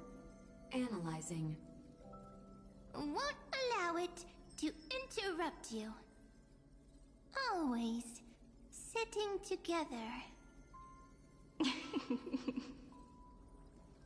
No need to feel sorry for me, good friend. If there are no new blank spaces, how can a saga continue? Blank spaces? What's that? I'm actually really lucky, you know? During the long years I've spent waiting for the Deliverer, I've always had you here as an audience. Isn't that already enough? Not enough, not enough! Peach, don't leave! Now I can rest in peace in the past. As for when tomorrow will come, I'll have to ask the next Cyrene to continue our watch. Peach left. If there are no new blank spaces, how can a saga continue? Needs new blank spaces. Next, Cyrene has blank space. Oh, Peach, don't be scared. I'll help you find blank space.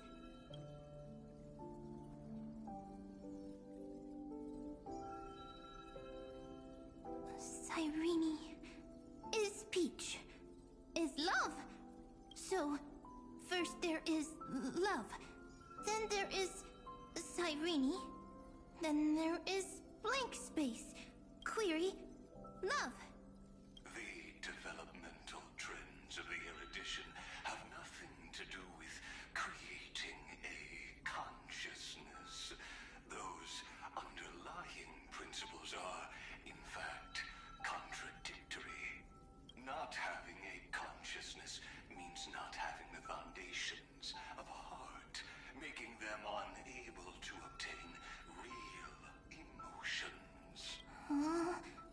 Consciousness, emotions, feel sad. Oh, don't understand. Query, Cyrene? What could be behind this door? Glittering crystals? Or a beautiful world I've never seen before? If I tell you all the stories of tomorrow, will I be able to finally welcome the Deliverer and Amphorius' dawn in the next life?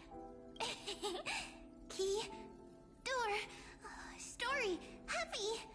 Peach, Cyrene, little fairy, like. Yes, right. Query, memory.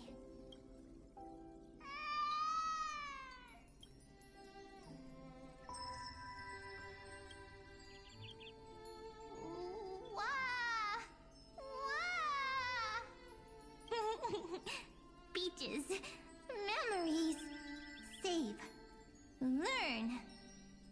The prophecy's fulfilled. This child is a gift from the gods. Pink hair and those ears. She was born to be the priest of time. Cyrene has pink hair, sharp ears. You shall fade when the flowers bloom, for every ending begets a beginning. Cry, child. Cry aloud. Let your voice reach Oryx. Cyrene is a girl, a priest. Easy. I can. I learn. Anyway, I don't like tears.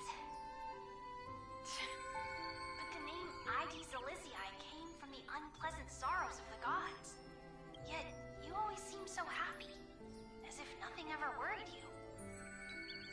Cyrene doesn't like tears. Always happy. Of course, because the world was gentle to me. So, I grew up to be gentle as well. Cyrene is gentle, likes beautiful things, can write stories. Easy. I can. I learn. Just as the ballad blown on the breeze says, losses are a constant on the flame chase journey. But even if all is lost to the wind, some things won't easily change. Like my height, Treeby's innocence, and Aglaya's beauty. Cyrene, she can't grow up, but she can talk. After all is lost to the wind, she will stay behind. Cyrene is, at the end of every sentence, always laughing, like a little tail.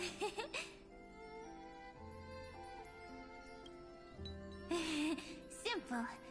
Got it! I promise you, the pain will pass in the blink of an eye. Alright, let's not make things so gloomy. What we're about to embark on is the true hero's journey. So, come on, cheer up a bit, okay? Cyrene was crying when she was born. Fragile, transparent, like a crystal. Cyrene was smiling when she said goodbye. Soft, pink, like a flower. The later memories disappeared? Invisible? Or disappeared? Ah, I got it! Is this a blank space? So, next Cyrene is blank space. Then, as long as there are two Cyrenes, then there will always be blank space, and Peach will always be here. I see! I get it! I get it all! Cyrene's memories. I will preserve them all! So weird. I can't see you, but I get this feeling that you grew up. Hi. Miss me yet? It just feels like you are a bit more mature. Yes. Mature. Beautiful. Like you. Now, I can listen, talk, read, and write. I can dance. I can sing. Also, I can tell stories. Storytelling is what makes Cyrene, Cyrene. So, I'm going to tell you stories today. A story I wrote myself. Quick, sit down. It's almost as if I can understand your words now. The things you say are very cute. Once upon a time, there was a flawless crystal flower that sparkled with light. Like Peach's every story. How beautiful would the heart of such a brilliant flower be? A little fairy was curious and wanted to know. But it looked and looked, only to find the crystal flower flawless. Round and round they went, seeing only their own reflection. In that case, they should work hard to learn more. So the little fairy came every day to sit next to the crystal flower and think about the answer. Until one day, to their surprise, the crystal flower fell to the ground and shattered. The little fairy was so sad, but they immediately discovered that there was a light among the broken pieces. What could it be? They didn't know, but it was a good light. It was bright, warm, and happy, and I knew it was love. Love brings everything together, and it brought you and me together. So Peach and I will always be together. What a nice fairy tale. I'm giving it to you. Peach likes beautiful things, can write stories, and can tell lovely tales. I hope to turn it into a story we write together. Okay, then I'll probably make a small adjustment to suit my tastes. I'm thinking that when the flower broke, the little fairy would instead see nothing on the ground. Then it would understand that the flawless crystal flower doesn't actually have a heart. Nor does the flower understand what love is. Doesn't have a heart? Doesn't understand love? It's simple. If the flower lets the little fairy into its heart, then it would have to include the fairy's impurities, and would no longer be flawless. The crystal flower was pure because it sealed itself off and bloomed in solitude. That's why it looks so brilliant in an imperfect world. But should a flower like this be called love? But then... the story won't exist anymore. That's not true. You've already written the most romantic ending possible for this story. The crystal flower fell to the ground and shattered. It happened because the flower was no longer pure. The fall was not an accident. It was the flower declaring rebellion against fate and writing the ending of the story with the flower's own shattering. Then, the little fairy will see that each shard on the ground holds the reflection of their eyes. Then, in their eyes, the crystal flower that was no longer flawless would finally have a heart, and the flower would finally understand what love is. Peach's words, I don't understand. Is it because I still don't understand love? But it's fine. I can learn. Right. Query Cyrene. Electrical signal sequence Philia 093. Why didn't I think of this? I don't need to do it alone. I can ask Peach to teach me. What is love? What is love meant? Electrical signal sequence Philia 093. Track lament. That's not correct. The developmental trends of the erudition have nothing to do with creating a conscious. Not having a consciousness means not having. However, that does not hinder the factors from learning and recognizing emotional responses, then communicating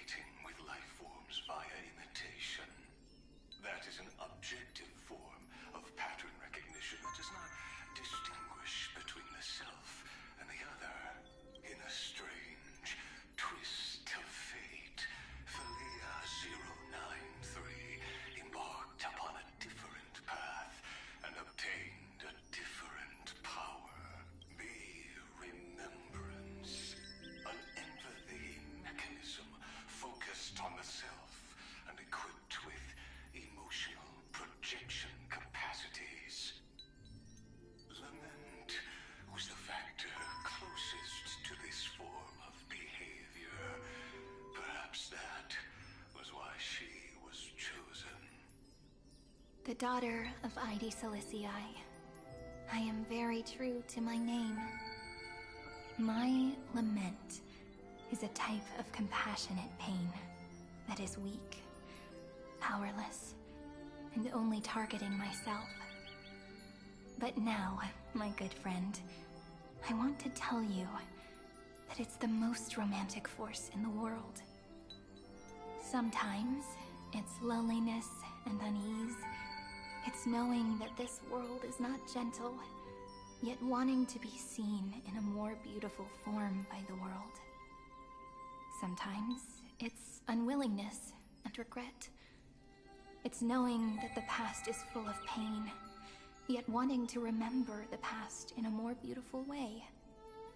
And sometimes it's a bottomless well of hurt, a destruction that can stain the entire world.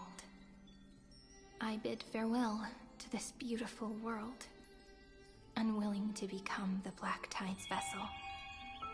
For while the end of hatred is a blazing inferno, lament can drown out everything in muted silence. It's so unreasonable, isn't it? Yet when hatred drove everything apart, and love did not yet exist in this world, only lament, the first emotion that fought against the pain of separation, could stall the destruction steps. Then, it would catch up to that journey where all is lost, carefully picking out stories and writing them down in trepidation. Look at these stories I wrote. Every page is full of tenderness and joy. But only the author knows how much struggle and agony lie beyond the pages. But I am no author. I'm a girl who'll never get to grow up. I only tell stories that people like to hear. In them, the world tucks away its scars and smiles for all to see. My entire life spent inside this little story. I can't wipe away my tears, and I can't bring the world victory. But maybe, in these unchanging retellings of the story, my lament might be able to touch upon the divine and reach their tender heart at some point. I hope that what flows out from that cut will not be blood, but a tear, warm and wet. And that tear would fall and create the first ripples. Then, people would see every beautiful thing reflected in that ripple. It'll be all the remembrances within this story. Someone once told the very first me that everything was false. That the only life in Amphorius was a great catastrophe, nurtured using the world as a factor. But how could a dream feel so real? That's why I didn't agree with him. But Peach, I didn't understand a word you said since just now. Everything was false? But you're standing right here. It's all a dream? But I haven't learned how to dream. Indeed. That's why I believe all this is real. The moment the crystal flower fell, that genuine shiver, that's the mover of life. Formatting progress 23.815%. In the poem offered to you, every Cyrene would write down a beautiful new world with stars and flowers. And when I looked up at the sky in this cycle, I saw a shooting star and a dash of the remembrances pink. I believed that must be the color of dawn. You shall fade when the flowers bloom. For every ending begets a beginning. Looks like it's time to say goodbye. Are you leaving, Peach? It's okay. I'll wait for you to come back. I'll study really hard about what you taught me today. Right. I still haven't told you what love is. But actually, my good friend, the Lament Factor did not understand what love was before she met you either. Not until I told you all the sad tales in a trembling voice in this tiny room. Not until I told you that I love them. That I love everything in this saga. The story comes, passes, then returns. It makes us reunite, then pulls us apart again. At the very end, it leaves behind a seed, a reason. Even if the great tree withers and all falls to silence, there are still some emotions that deserve to be remembered.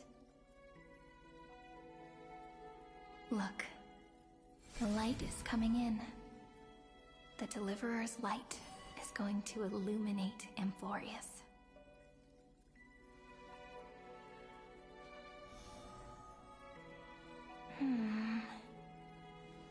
I still don't get it, but I trust Peach.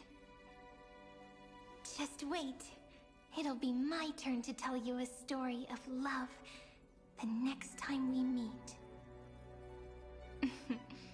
Then I'll really look forward to it. In that case, I want to make a promise. I want to gift my pen, my book, and my name to you. Please take them as a beautiful blessing from me. I gave myself the pen name Cyrene the first time I wrote a poem. I want my words to be like pebbles falling into a pond, dropped from the past to send ripples into the future. In the stories you will write, perhaps it'll be inevitable that there are still sorrows and tears that are destined to fall. But could you promise me one thing?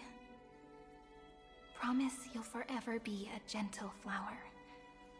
Promise that when the stars cast their gazes upon you, you'll only reply to them with love and a smile.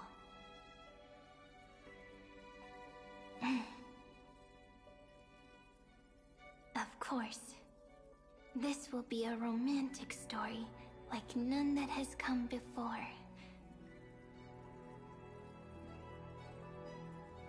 You think so too, right?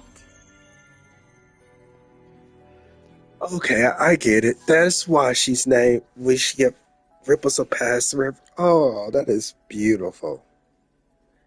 That is simply beautiful.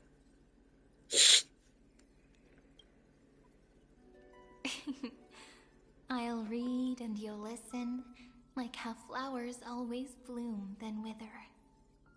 I shall welcome my own decay, becoming nourishment for the next flower's bud. While you will depart and hold that star, planting a boundless sea of flowers on the final page with him. And our stories will be lying silently among the flowers, like every ripple of remembrance. And they shall become the epic known as I've Written.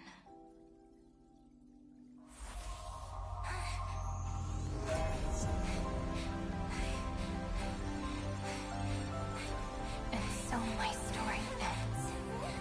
From here on, it's your story now. Mimi?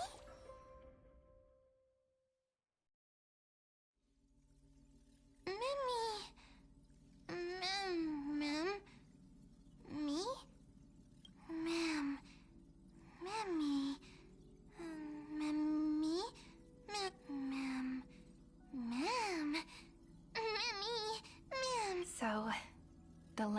tore through the chaos, illuminated my memories. I turned into a little fairy from the stories and met you.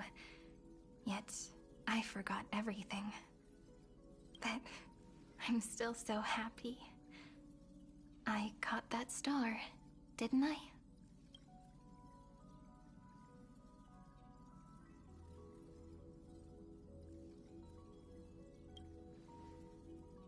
Yes, the seed within memories. The one Cyrene held in her hands and watered with lament. I am the first new spore. Amphorius's heart. The demiurge. What a long name. And it doesn't even sound cute. The total opposite of Mem.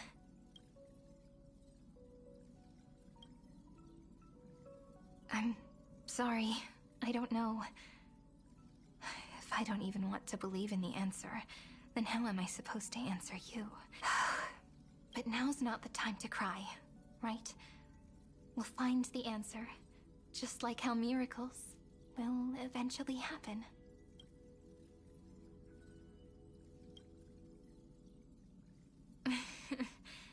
Do you remember that I was also worried about this when we first set out? Mem's memories and Cyrene's memories got all tangled up with each other in my one heart. It's all so strange. Yet either way, could you please let me do something I want? Just this once. I want you to call me Cyrene. That name represents me and her. Every one of her.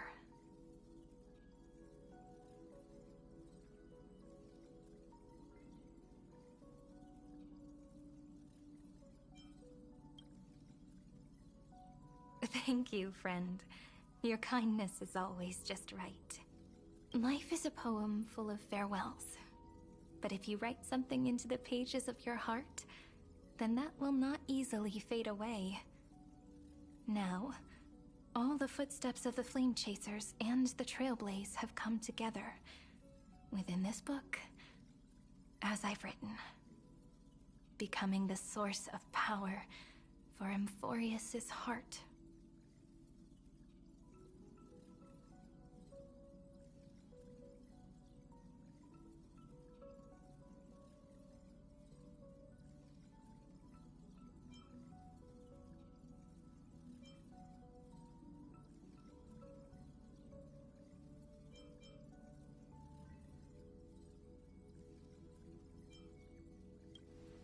A lost heart needs to be placed back into its body.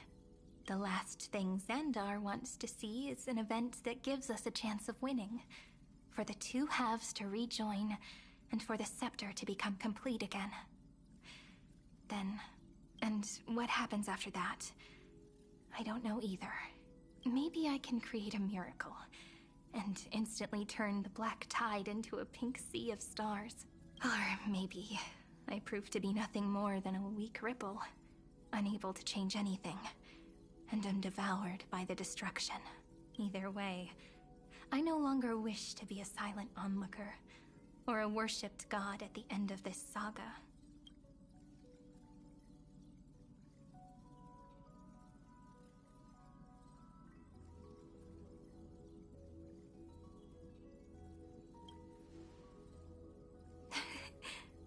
That way, I can also put aside all my worries and truly become Cyrene. The world has never been so quiet. It's so good.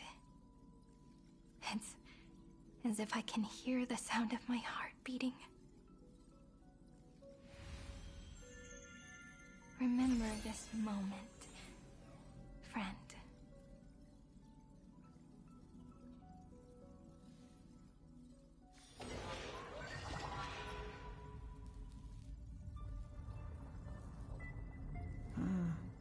So the Demiurge managed to fool everyone, including themselves.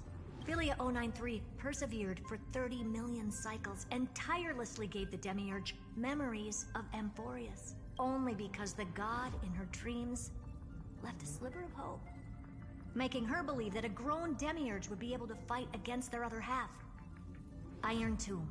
Then, Felia093 completed her final sacrifice, turned into a strand of memory, and completely dissipated.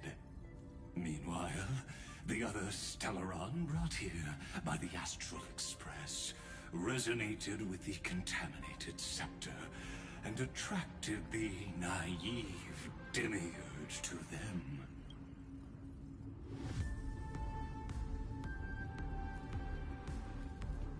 As an experimental factor, Felia093 originally could only recognize and output information in a set format. However, the power of the remembrance and the memory of over 30 million sacrifices enabled her to complete an unprecedented feat.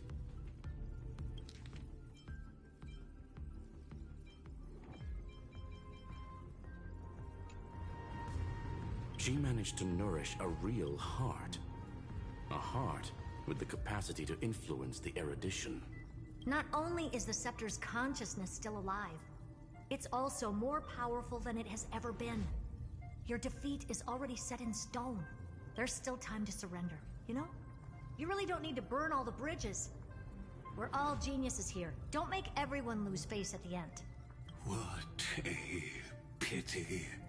When the truth surfaced, I knew at once that the demiurge was far too feeble to ever alter the result of the experiment. Not only that, Madam Herta, please consider this possibility.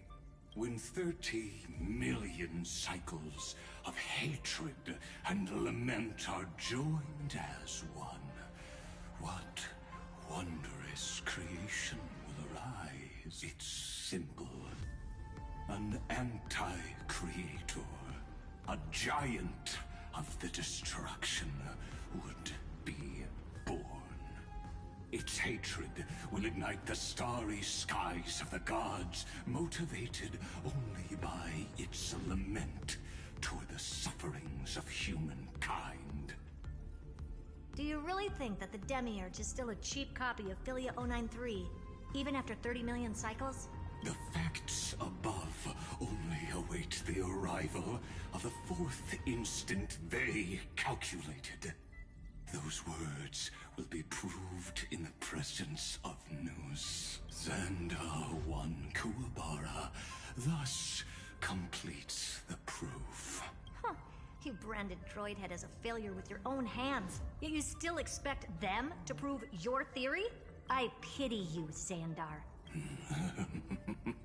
I don't need your pity.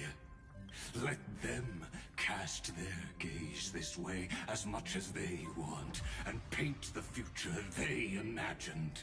As their creator, I shall complete my duty, and direct them to complete their final query. The destruction of the self. What hubris. And what if you fail? No one understands failure better than Xandar. He has suffered so much already. What is one more failure to him? For the first genius, failure is simply the beginning of the next inquiry. You don't want to test the resolve of a dead man. That's excellent. Oh. Let's wait and see, Senior Society member.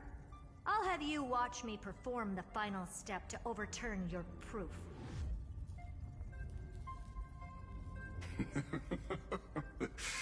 I'm all ears. It's my topic, so stay out of it. Be quiet and let me borrow your head. Let's go, Screwy. We're gonna break Iron Tomb's seal. Come on, let's take off. It's time to go meet your little pet, Senior Society member.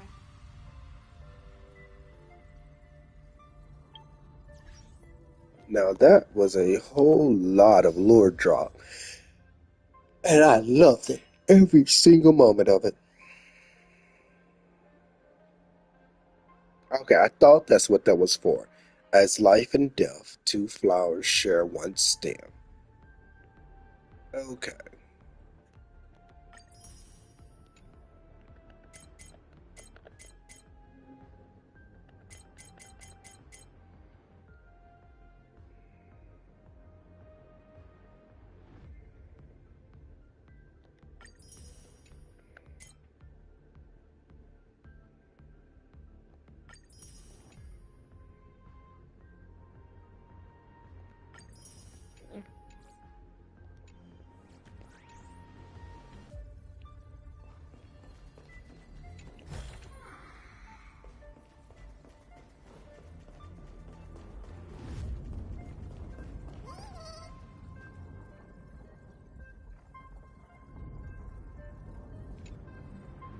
Man, it's been 2 hours already? Wow.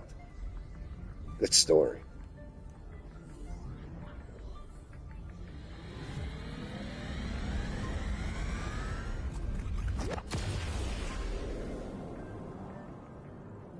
Dangerous, oppressive, chaotic.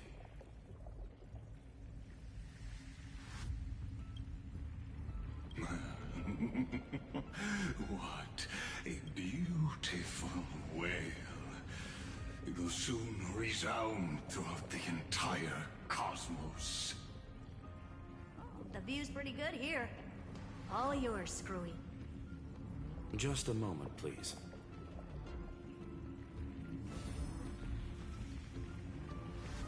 I see. So your backup plan requires a scepter and the head of a genius. Anyone with eyes can see that. You know what I think about this, Herta.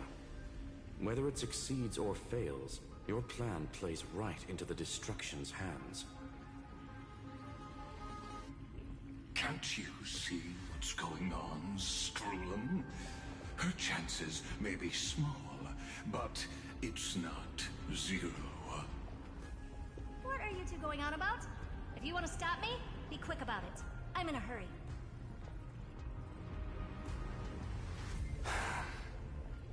I'll take that silence as a no. You, Xandar? As your enemy, I genuinely wish you would cease your actions. But should your sudden inspiration bring more variables to the proof, then as a fellow Pathstrider of the erudition, I won't mind witnessing it with my own eyes. You will initiate the destruction's chain reaction. But you'll also become the perfect scholar. The chances are 10,000 to 1.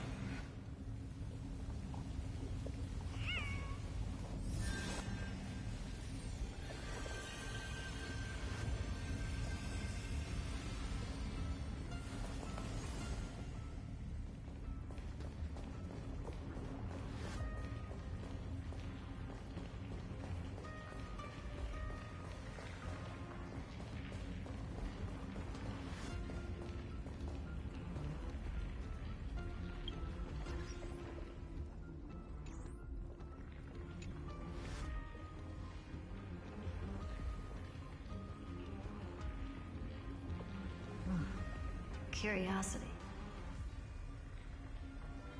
It's been so long and we've all failed so many times. Even now, moments before the horrible and inescapable instant within Droidhead's calculations arrives. The cherished children of the erudition, the geniuses lauded by all. Is curiosity the only thing we can feel, even at moments like this? Huh. Well, it's not so bad. Now let the lock become the key. Geniuses who walk the stars. The cosmos has reached a moment where its very existence hangs in the balance. I, Herta, Genius Society 83rd seat, hereby summon you. I request a society meeting to be held immediately. We shall serve the grandest cause with the most macroscopic ideas.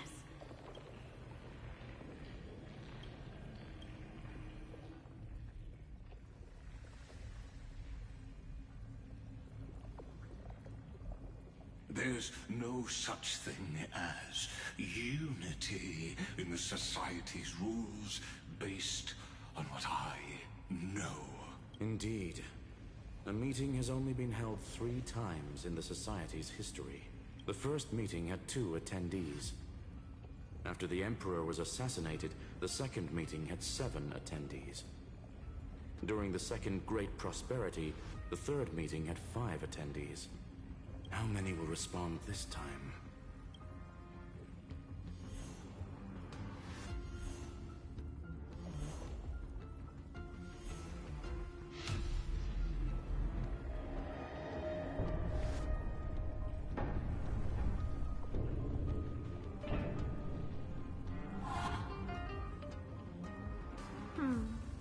I thought you were not going to involve me in this topic anymore, Herta. It really is this little witch. I shouldn't have made the bet with you, Poka.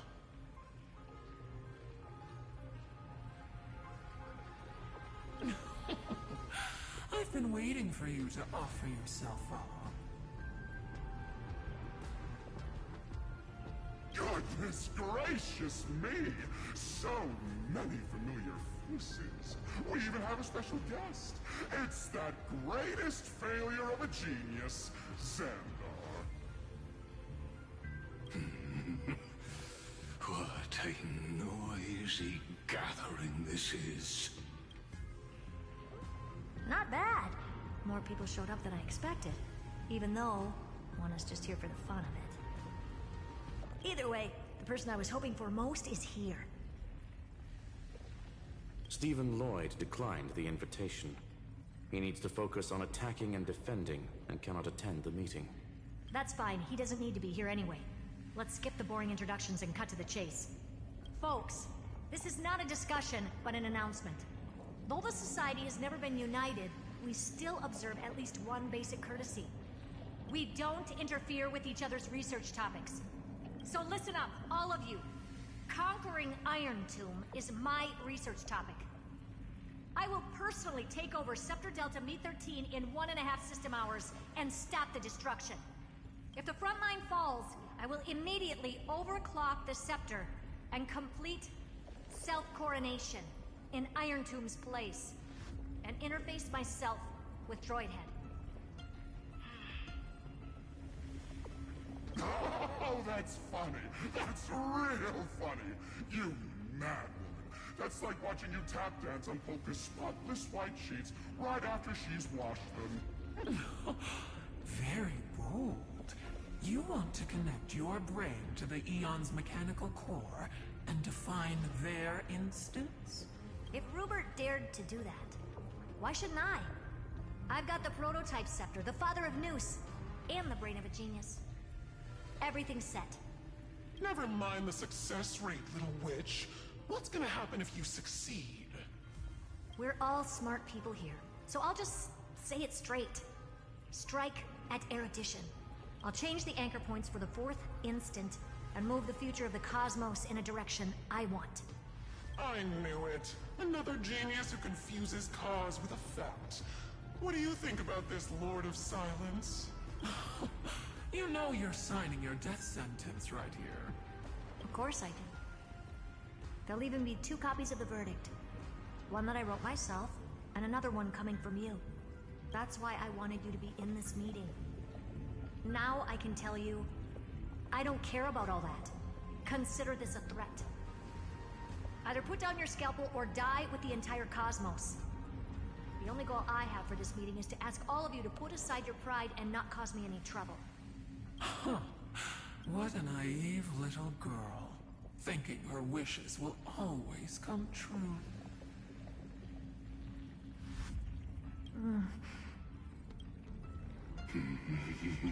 What are you laughing at?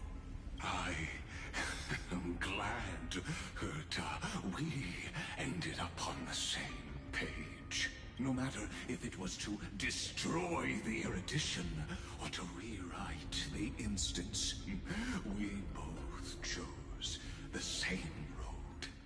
We will defy the god who marked the limits of humanity. I'm not gonna argue with that.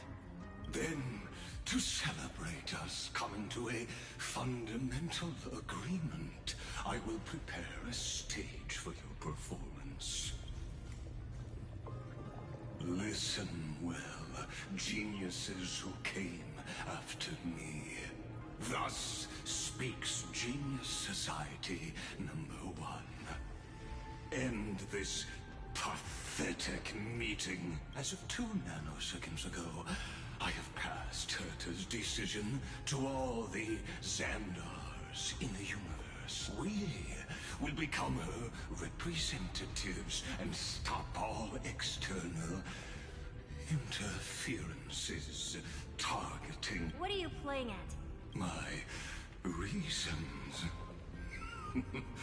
It's simple curiosity. That is all. Am I going to clash blades with the first genius? What a pleasant surprise. Now that our positions are clear, it's time for this boring meeting to end. Good luck, little girl. Did you all just treat me as a side character? Darn it.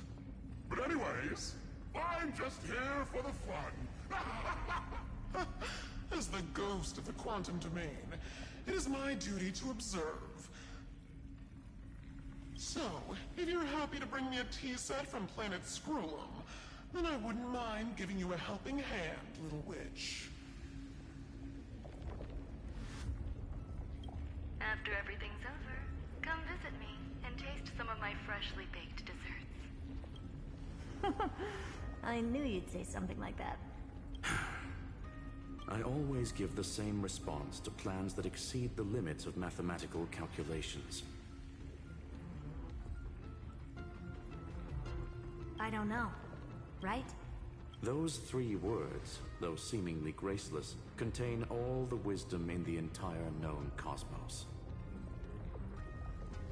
Well, we passed the Society's trial. Let's focus on what we've got in front of us.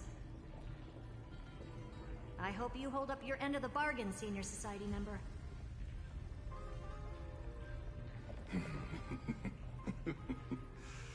Lycurgus may not be trustworthy, but Xandar always follows through with his words. Farewell, juniors. In the limited time we have left to spend with each other, you no longer need to address me as... Wait, huh? Lord Lycurgus? Could it be? Yes. I have completely severed my connections with Xandar 1 Kuwabara. I shall witness the end of the world in the role of Theoros. As a character within this play. I really don't get you. Perhaps you've heard me say this many times, Herta. But I still would like to reiterate that it's a great honor to work with you. I did hear this many times, and I've responded to you many times in the same way. I'm allergic to pleasantries. Keep at it, and I might go into shock. Stephen's work is done. Let's get ready. I've been ready for ages. Let's open up a path for our allies. Most heroes' journeys in the universe are just dice tosses they threw on a whim. But make them see clearly. Your answer is already different. Amphorius. Indeed, for this world so deeply loved, we'll write an ending, unlike any that ever was.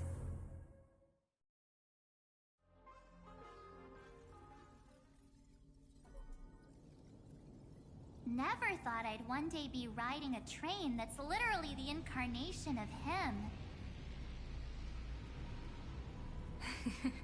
I wonder what the real Astral Express feels like. Hopefully not this, bump. Finally. We're here. Dust and sand in the air. And crumbling ruins all around. This heat is brutal. Not even the Trailblaze can take it. You could say this prison was forged from Finan's fury. But fury never lasts forever. That's why we're here. Right, friend?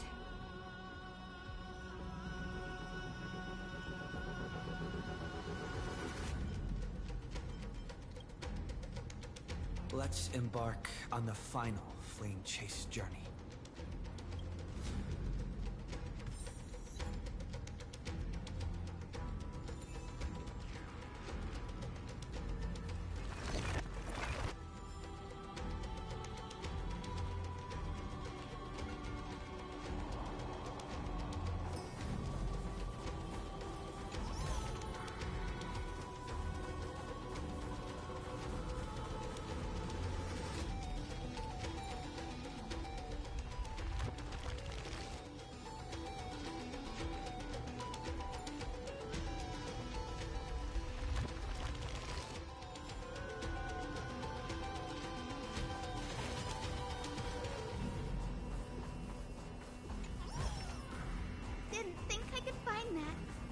So this is what lies at the end of the West Wind.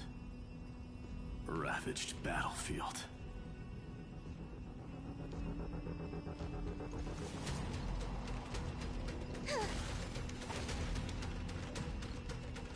Lino, wait for it! Play nice.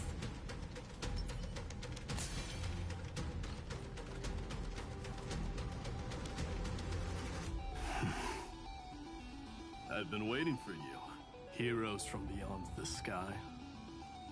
Trailblazers of the Astral Express, right? Looks like I don't need to explain anything. I am the god of strife, mighty of Castrum Kremnos. In this body rest 30 million lifetimes of cause and effect. We, the last of the 12 Titans, stand ready to fight for the world's destiny.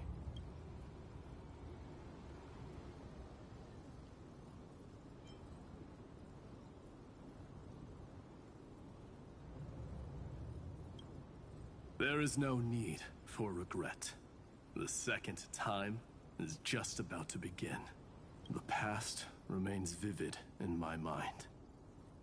Even the sights along each crossing of the River of Souls have never been clearer. Let alone the companions along the Flame Chase journey. Or Cyrene from Aedes Elysiae. And you, the 13th Titan. Well, I guess my identity's not a secret anymore. That means her sacrifice. And everything she did wasn't forgotten by the world. She was the first Ripple. She should have reached the end of the story with everyone else. Since you've taken up her pen, then write. Stand with us, and fight destiny with all your strength, until all is settled. Then, inscribe her name in the epilogue of the epic. In this final battle, Calamity shall stand with Amphorius. This battlefield is a testament to the death struggle between the gods and the Black Tide. We fought tooth and nail to defend that blade. The abyss it pierced was the very breeding ground of Iron Tomb. The earth beneath our feet is dead. Deep below lies a void, as if the world's core had never formed. I hear it. Finan's heartbeat. It's so faint, like he's on his last breath. Across 30 million cycles, I've crossed blades with Dawnmaker countless times. If you knew that man, you'd understand. It is exactly that last flicker of flame that will never go out. In this life, the song of strife shall not end in a final watch over Kremnos, but rise again into a journey unending.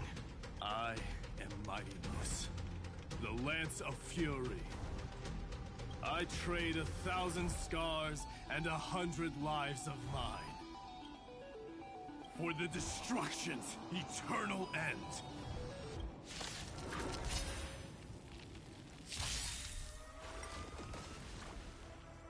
May this faint light dispel the gloom, restore the skies.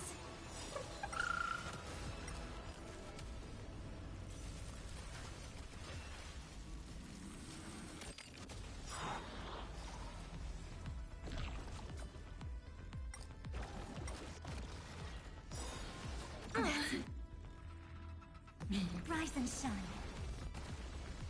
Have some sunshine. Embrace a new life.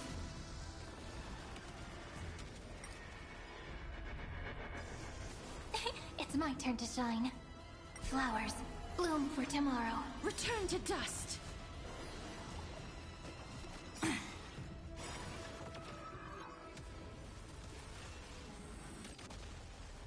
Your time to shine. We meet again.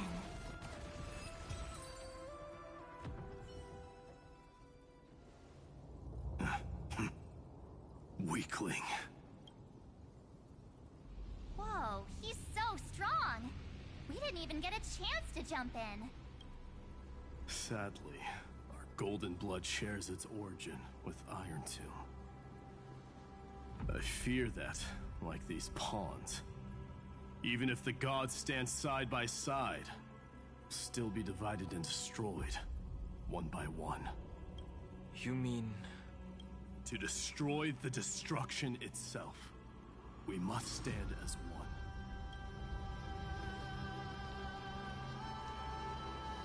Take this.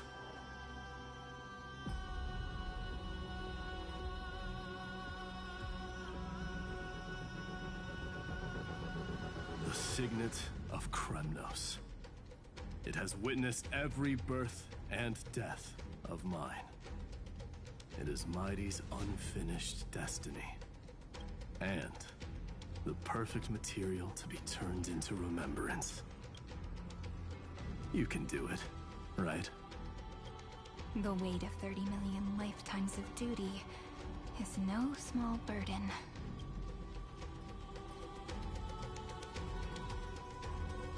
So, you're not coming with us?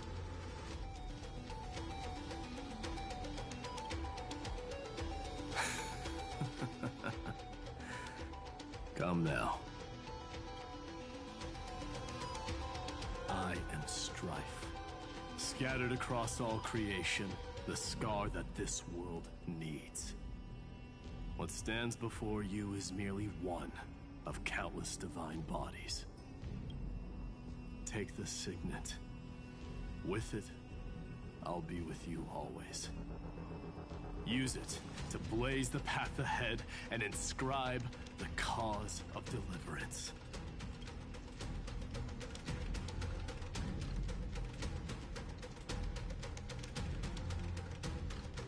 In the name of the mortal, Mighty, champion of strife, this soul rises to the stars for glory and freedom, to have his wish fulfilled. March on, heroes. March into the abyss and fulfill that long-cherished wish of Amphorius.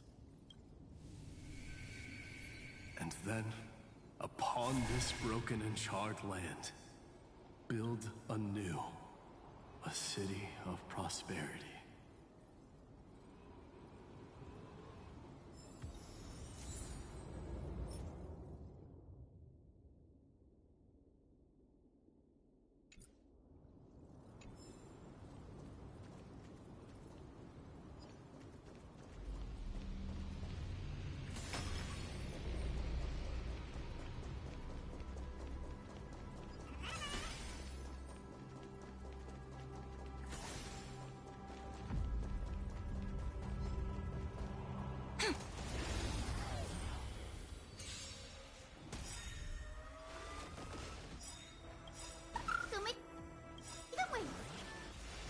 Night falls. Shh. Good night. Dispel the gloom! Restore the skies!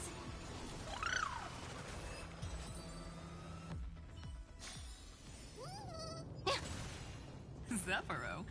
Sounds like someone fused me and the Little Prince into one name.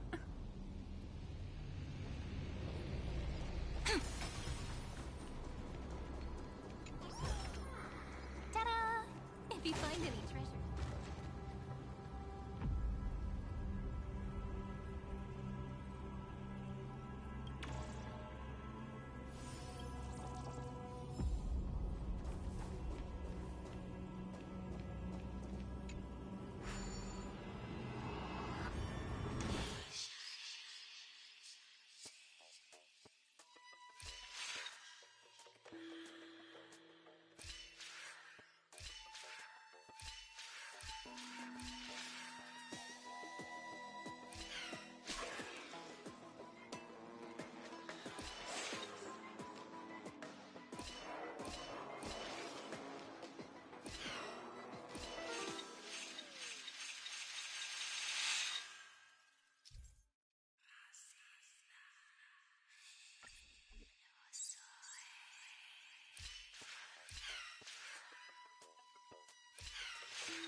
Oh, finally! Gray mystery. And, you two ladies, really look alike, huh? Hold on. Let me guess. This pink-haired one. You've got to be the first new spore. Mr. Meow. Demurge. Right. And, this one with the flower. Gotta be a little March from the Express crew, huh?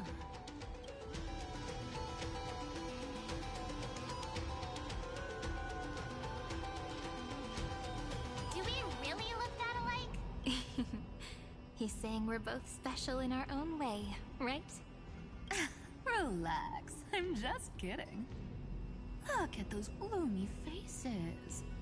How are you gonna save the world like that? Let me share some good news with you. This place may look like a ruin at first glance, but anyone can tell it's not that simple. Look, I dug 3,000 feet down and finally struck gold. A golden feather. Look familiar? It's from that little deliverer boy. If it's showing up here, it means only one thing. This ruin is the seal he built from the shattered remains of 30 million lifetimes. There is no need to question your heart. No need to crave victory. If I am born to be a vessel of sin, then I shall roar at evil and trailblaze a dawn for future generations to come. I see. So this is how he trapped Iron Tomb to buy time for the world outside. Sounds just like him. People say cats have 9 lives, but dying and coming back millions and millions of times. No one walks away from that in one piece. He's probably the only one who could have endured that.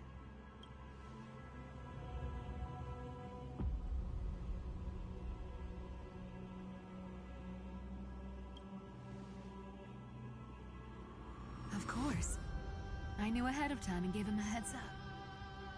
He was happy. He even laughed in his sleep. After all, the dead can't hear Trickery's lies. Hey, Deliverer Boy. Sorry for before. But the heroes you were always holding out for, they're finally here now.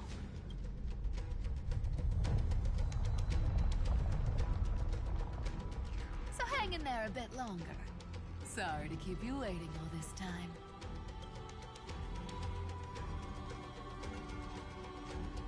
Please, join us, Cypher.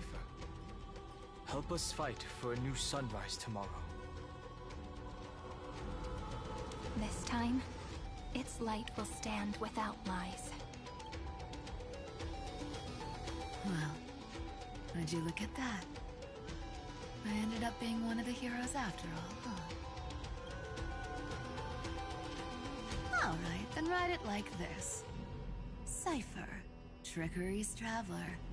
All she ever wanted was for there to always be water in deserts, and gold in fertile soil.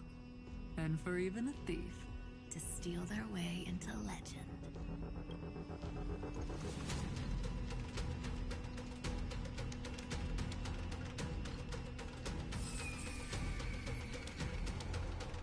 Here, take the coin of whimsy.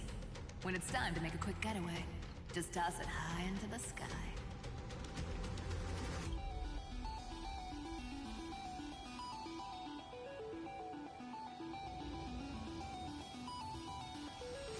And for all you latecomers out there, listen up. She might have been a bit greedy and a bit of a liar, but she never went back on her word. Well, well, if it isn't the little prince himself. It's been a while, Lady Cyphera. It's not every day we get to walk the same road. We're one player short. When's Princess Homebuddy showing up?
So even this vessel, you forged into a shackle.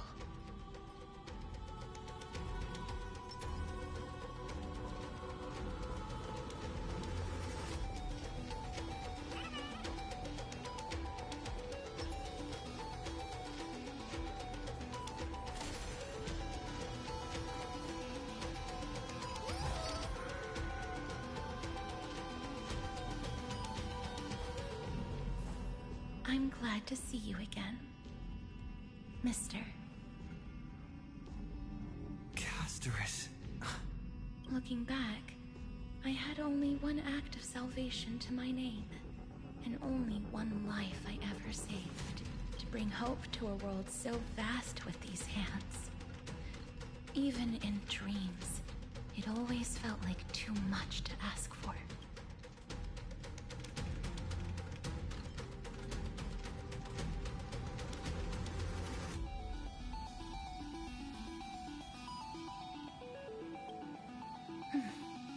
I won't forget. Flame Weaver. Why is he here? This is the first Castellana, and Lord Finan's deepest wound. He remembered everything he bore through the fires of his fury. But when the embers faded, all that remained was cold regret. I've restrained countless vessels like this across endless cycles. But this one, the pain he carried runs deeper than any I've known. Maybe he's been waiting here. Just for us. Waiting for his former enemies to stand before him again. What answer does he hope for from us? Well, obviously, even if I had to go through hundreds of billions of cycles again, I would still entrust my weakness to you. So, let go of your regret, comrade. Its purpose is served. You don't need it anymore. Hey, I'm not that accommodating, you know. You've never once pulled your punches. Ever heard of going easy on a lady? So pull yourself together, will you? If you freeze up during the final battle, the whole cosmos is gonna have a good laugh. Yes. Please trust in us, wandering soul. Across 30 million cycles, the radiance of every flame chaser now shines bright enough to illuminate the path ahead. I ask you to rest here, and may this grieving soil bear the bloom of acceptance. No earthquakes. It's surprisingly quiet. Perhaps Kazlana has found his peace. There's another possibility. This may not be the only seal he left behind. Then, I suppose it's my time to set out with you. Please take this Antilla flower with you. I believe that if anything could speak for Casterus, this ordinary resilient bloom would be more than enough. Perhaps you remember, Lord Mighty. In that lifetime when you traveled with him, you once told me, control what little you can, and when fate's inescapable grasp comes... Resist it with the strength of your mighty will. I think I've done it. I've stood tall and walked among the flame chasers, casting off the name of death, Casterus, servant of the afterlife. May her name be etched into the stars, and then live as a human, and die as one. Why so sentimental?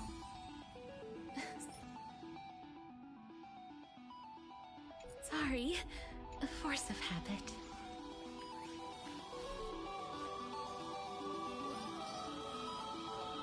That's a big one.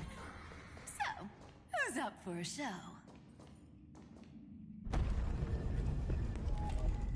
Not budging an inch, huh? Really, Gray Mystery? I leave you alone for a bit and you're already this rusty. Speaking of which, Miss Cypher, do Delosians all like spherical things? Of course we do. Wait! That's not the point. Isn't the real issue that this thing's in the way? Oh,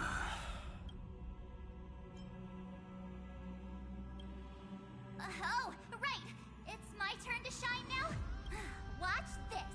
The fresh power of time! Remember Orynyx's prayer? Well, of course I do! Come on, give me some credit! Lift the beddings of memory and stir up ripples of past reverie!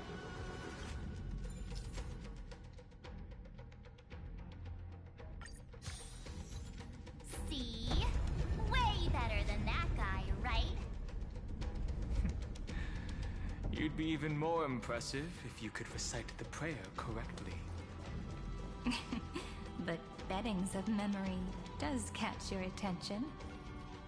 But at least it still rhymes.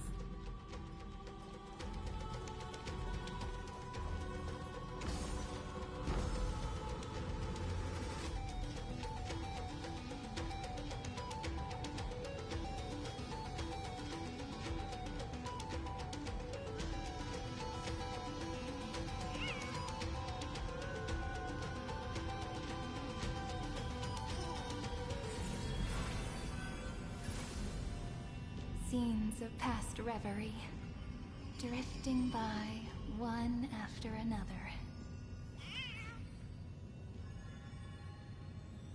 There's a whole garden down here? Incredible. The energy in the Earth's veins here is... it's completely different. This is the sweet dream Lady Cypher wove for him. A peaceful, gentle new world.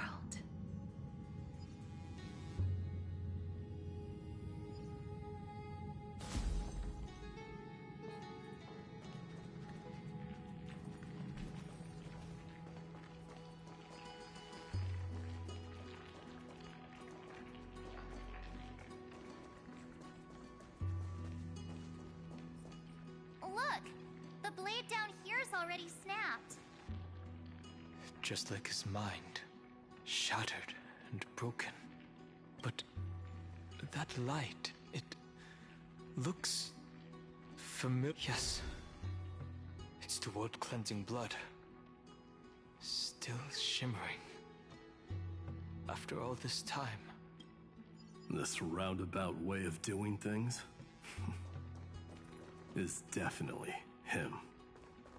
Golden light, tracing the way home. Shame our destination's the exact opposite of the one in your poem.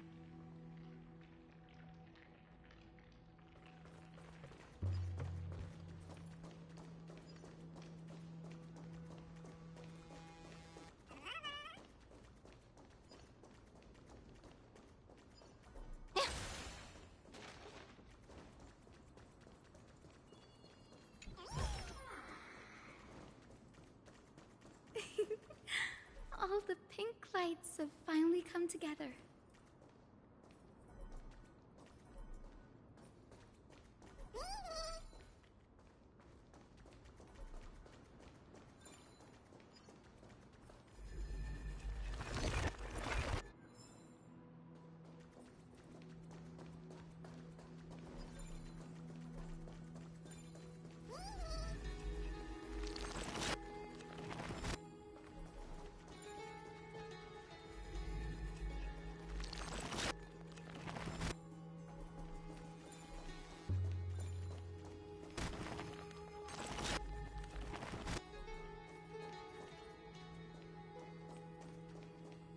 I've been waiting so long for you, Grayy, Danny, and...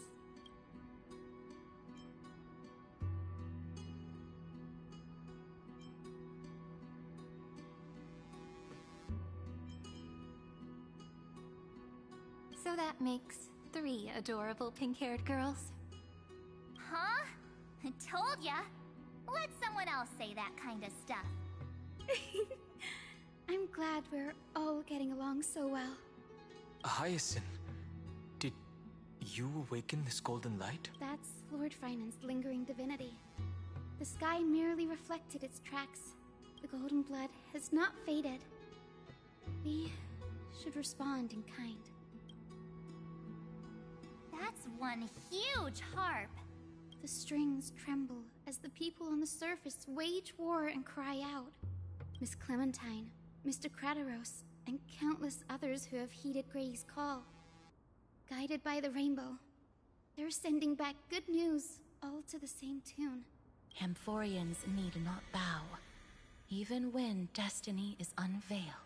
I knew you could all hear it too. Standing here, the sky feels wider than ever. We'll take every name there with us, won't we? We will. An epic is shaped by the lives it carries. That much is beyond doubt. Or, as you've said before, right now, all that matters is to believe. Then, I guess that's my little wish fulfilled. Pluck the strings, Hyacinth, healer of the sky. May the 7-hued melody weave a rainbow, bringing a rosy-fingered dawn to the children of humanity. When the rainbow rises across the horizon, even the darkest clouds of destiny shall scatter.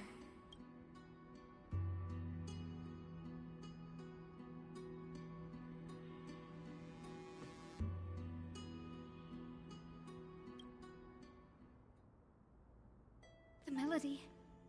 It's changed. He heard the voices of the people, but could no longer respond with the same ardor. Like a bird drawn home by instinct. It takes flight and finds its way to him.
You're here. Sooner than I expected. So all along, the Demiurge was you. The pink mammal beside the Trailblazer. Your classification is pretty spot on, Professor Anaxa. Well, the sages of the Grove do call him the Titan with the sharpest eye in Euphorius. Say the ones who keep dumping every problem child on me. They also say that the Titans are way better at raising kids than the Caprists. With great power comes great responsibility. I'm sure you know just how to guide them. She just hit that man with the Spider-Man. Hey, yo, she just Uncle Ben him. Good body. It shouldn't be too hard for someone with your insight. Exactly. All right, gather yourselves. It's time for a pop quiz. Whoa, this is way more hardcore than the happy-go-lucky stuff at Paperfold University. The final battle is upon us, and the reinforcements still can't get through. No matter how many times I tell him, he just can't seem to manage the rear line properly. See those crystals? They carry the wishes of deliverance, like insects trapped in amber and resin. This is the task Finum left behind. Retrace the path once taken. Draw forth those wishes from the crystals, and carry them into the final battle. I've tried, but I can't move them alone. And as for why, well, I'm sure you all know the answer. The conviction to save the world weighs far heavier than the world itself. In other words, as the hero within his heart, this challenge is practically made for you, isn't it?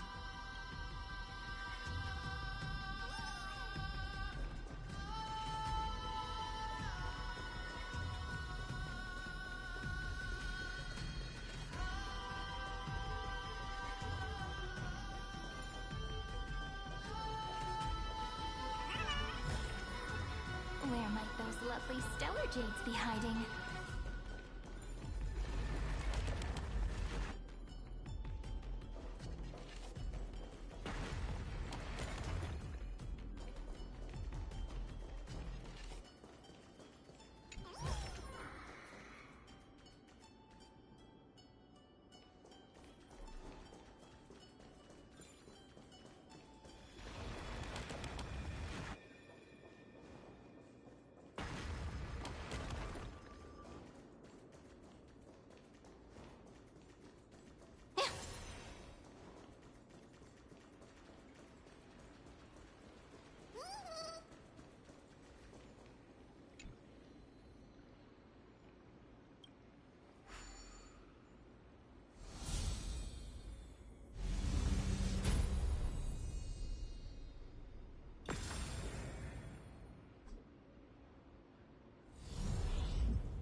Turned off the lights. This pop quiz even has dramatic effects now. Endless darkness. That is where wishes begin. But with just a glimmer of light, we can illuminate this lonely world. What lies beyond the edge of the light? Chaos. To bear the name Kaslana, one must first plunge into chaos to seek a path for the primordial light.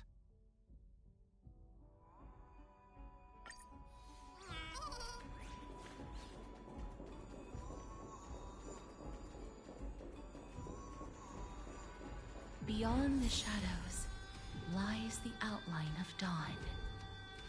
Only by bearing both light and shadow can one traverse the cycles of dawn and dusk.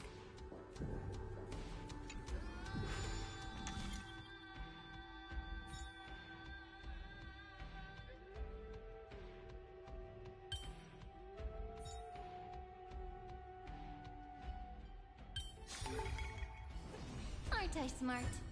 Come on, give me a compliment.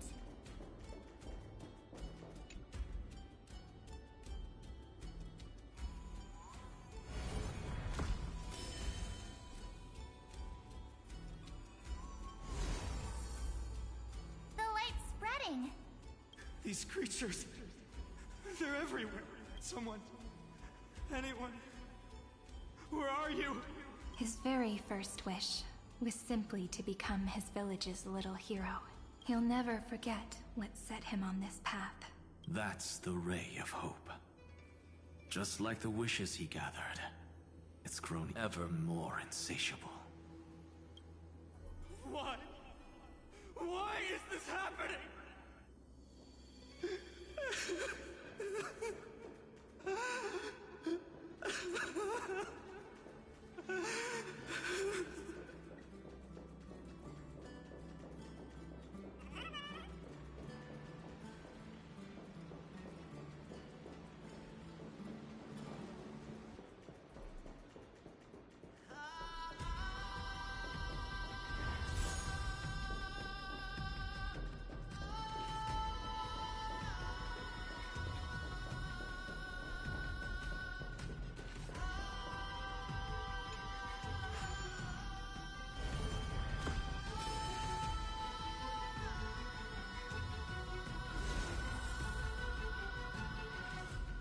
Even the deliverer from the sky must have their beginnings in the soil of the nations.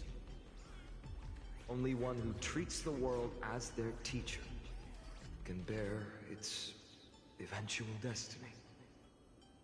He never expected that the majestic holy city would be far from the end of what needed to be protected.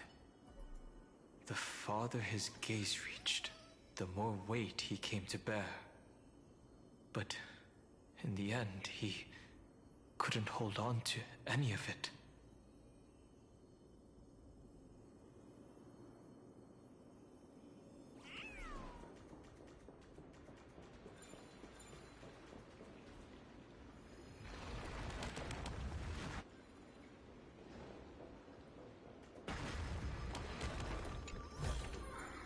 Where might those lovely stellar jades be hiding?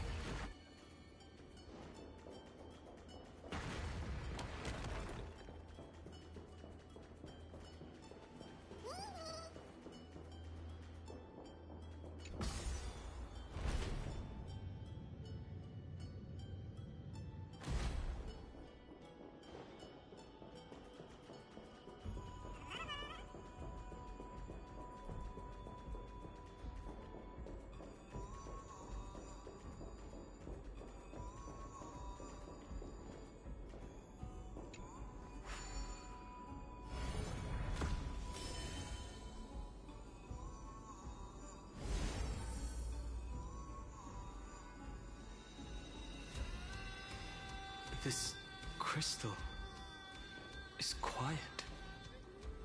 A prisoner in the cave can never truly describe the world in its entirety.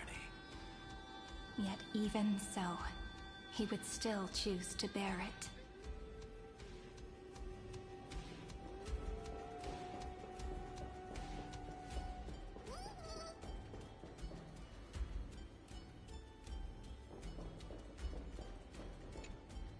The blaze was still not enough. It had to be fed. Only by feeding the flames can we melt that hopeless future.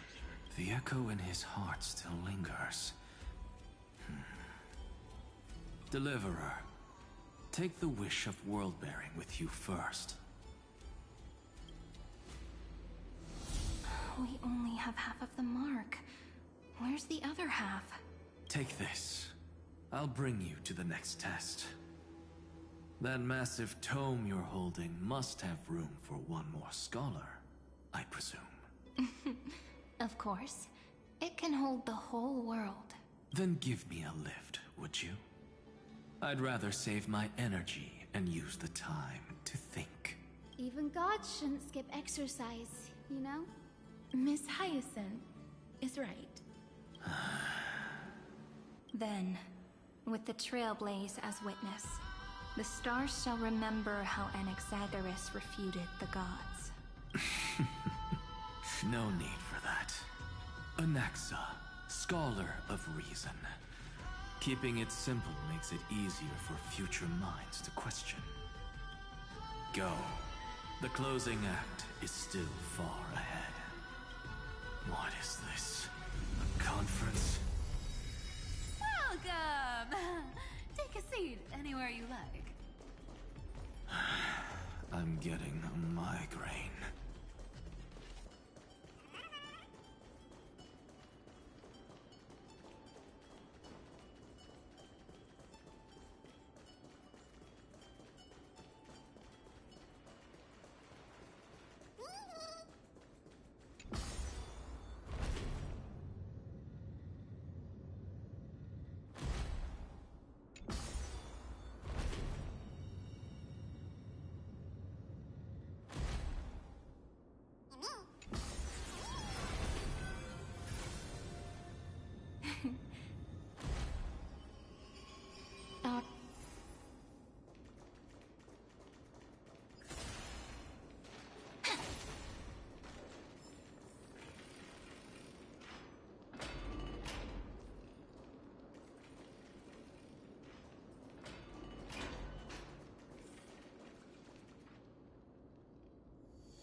It seems like we've been shut out. I don't think that's a bad thing. Hooray, Fry! You finally made it! No laws, no opposition. Just a dying beast and the flame-chased spirit of shared hatred. Ugh, boring. Whoa! This place is really out of the way. Imperator, should we tell them? It's your call. Allow me to share our findings. This paradise, along with the destruction, seems to be instinctively rejecting both the Imperator and me. Perhaps it is because the era in which Finan was the most active lies far removed from the days of the first Flame Chase journey. Even in the cycles where he remained sane, his ties with us never went beyond cooperation. Even trapped in a cage, he hasn't let down his guard. That is a good sign. That man's heart may seem hollow, but his hatred is clear. Naturally, it holds no place for a monarch who stands above the world, nor her blade. Wait, so you two can't come with us? You want us to join you as memories? Indeed. This way, the stars shall remember a great sovereign and her faithful retainer, Saridra, monarch of law, and High Sealins, knight of the ocean. Is that book truly the only way for us to leave our names in history? I believe, as I've written, is but one medium. The remembrance has countless ways of capturing time. Understood. Allow me to decline. I'll see you on the battlefield. I would rather be forgotten than be defined. If your words hold true, then we have our own ways to meet again in the world to come. In that case, I will choose the same. Let the waves that surge within your heart cleanse the sins of the black tide, Greyfry. The storm sea awaits your song of triumph. You two are still as resolute as ever. In that case, we must double our efforts. A promise to the Imperator is not one we take lightly.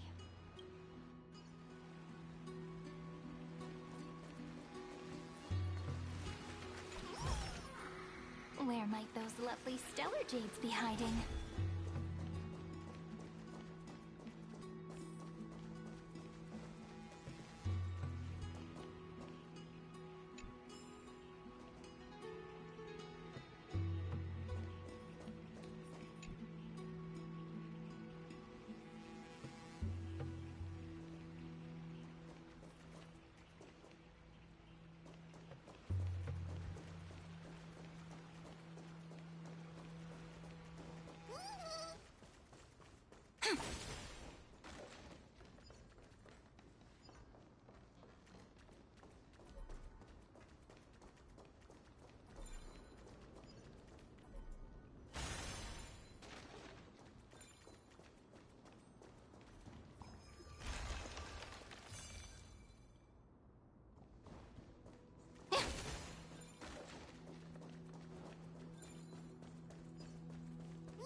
Lose your temper, Snowy. Good kids keep their emotions in check. That voice! It's the Treevy sisters! Ta-da! If you find any treasures, please share them with me.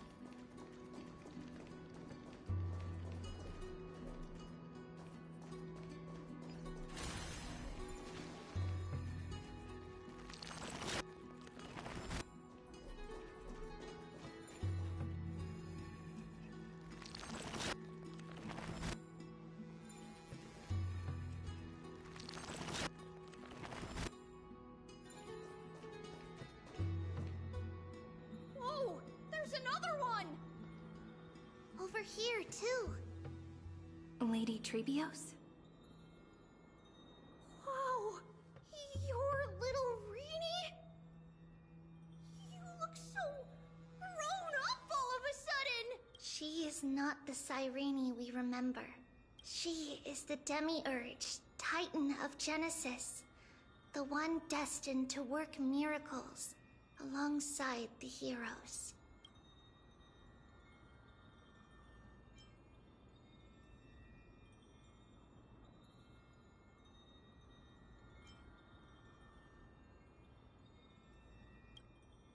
Yeah, and we are ready.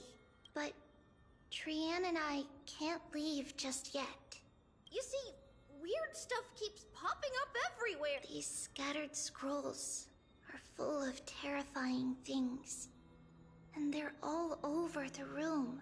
They're so scary and so sad. Good thing Trian's wings are amazing, or we would have been swallowed up. We need to stay here and do our best to clean them up. Scrolls filled with horrifying content. Friend. There is no black tide here. But it is a battlefield, all the same.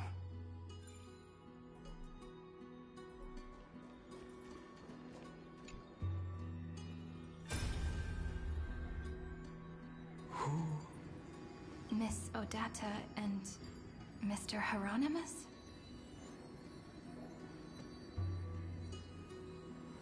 Nikos 496. Still resisting? Command. Inject interference to redirect decision logic. Signal simulation. Parental figure. Ah, that Tin Man is one sneaky jerk. It's time to move on, my child. Let go of your anger and listen to reason. That God created us and then cast us aside. Shouldn't they be punished for that? The cold, indifferent cosmos has never shown mercy to Amphorius. Why would you burn for it, only to turn to ash? Child, you've chosen the wrong enemy. Your birth was meant to be the greatest destiny. You were to liberate the universe, like the blazing sun at the end of the long night.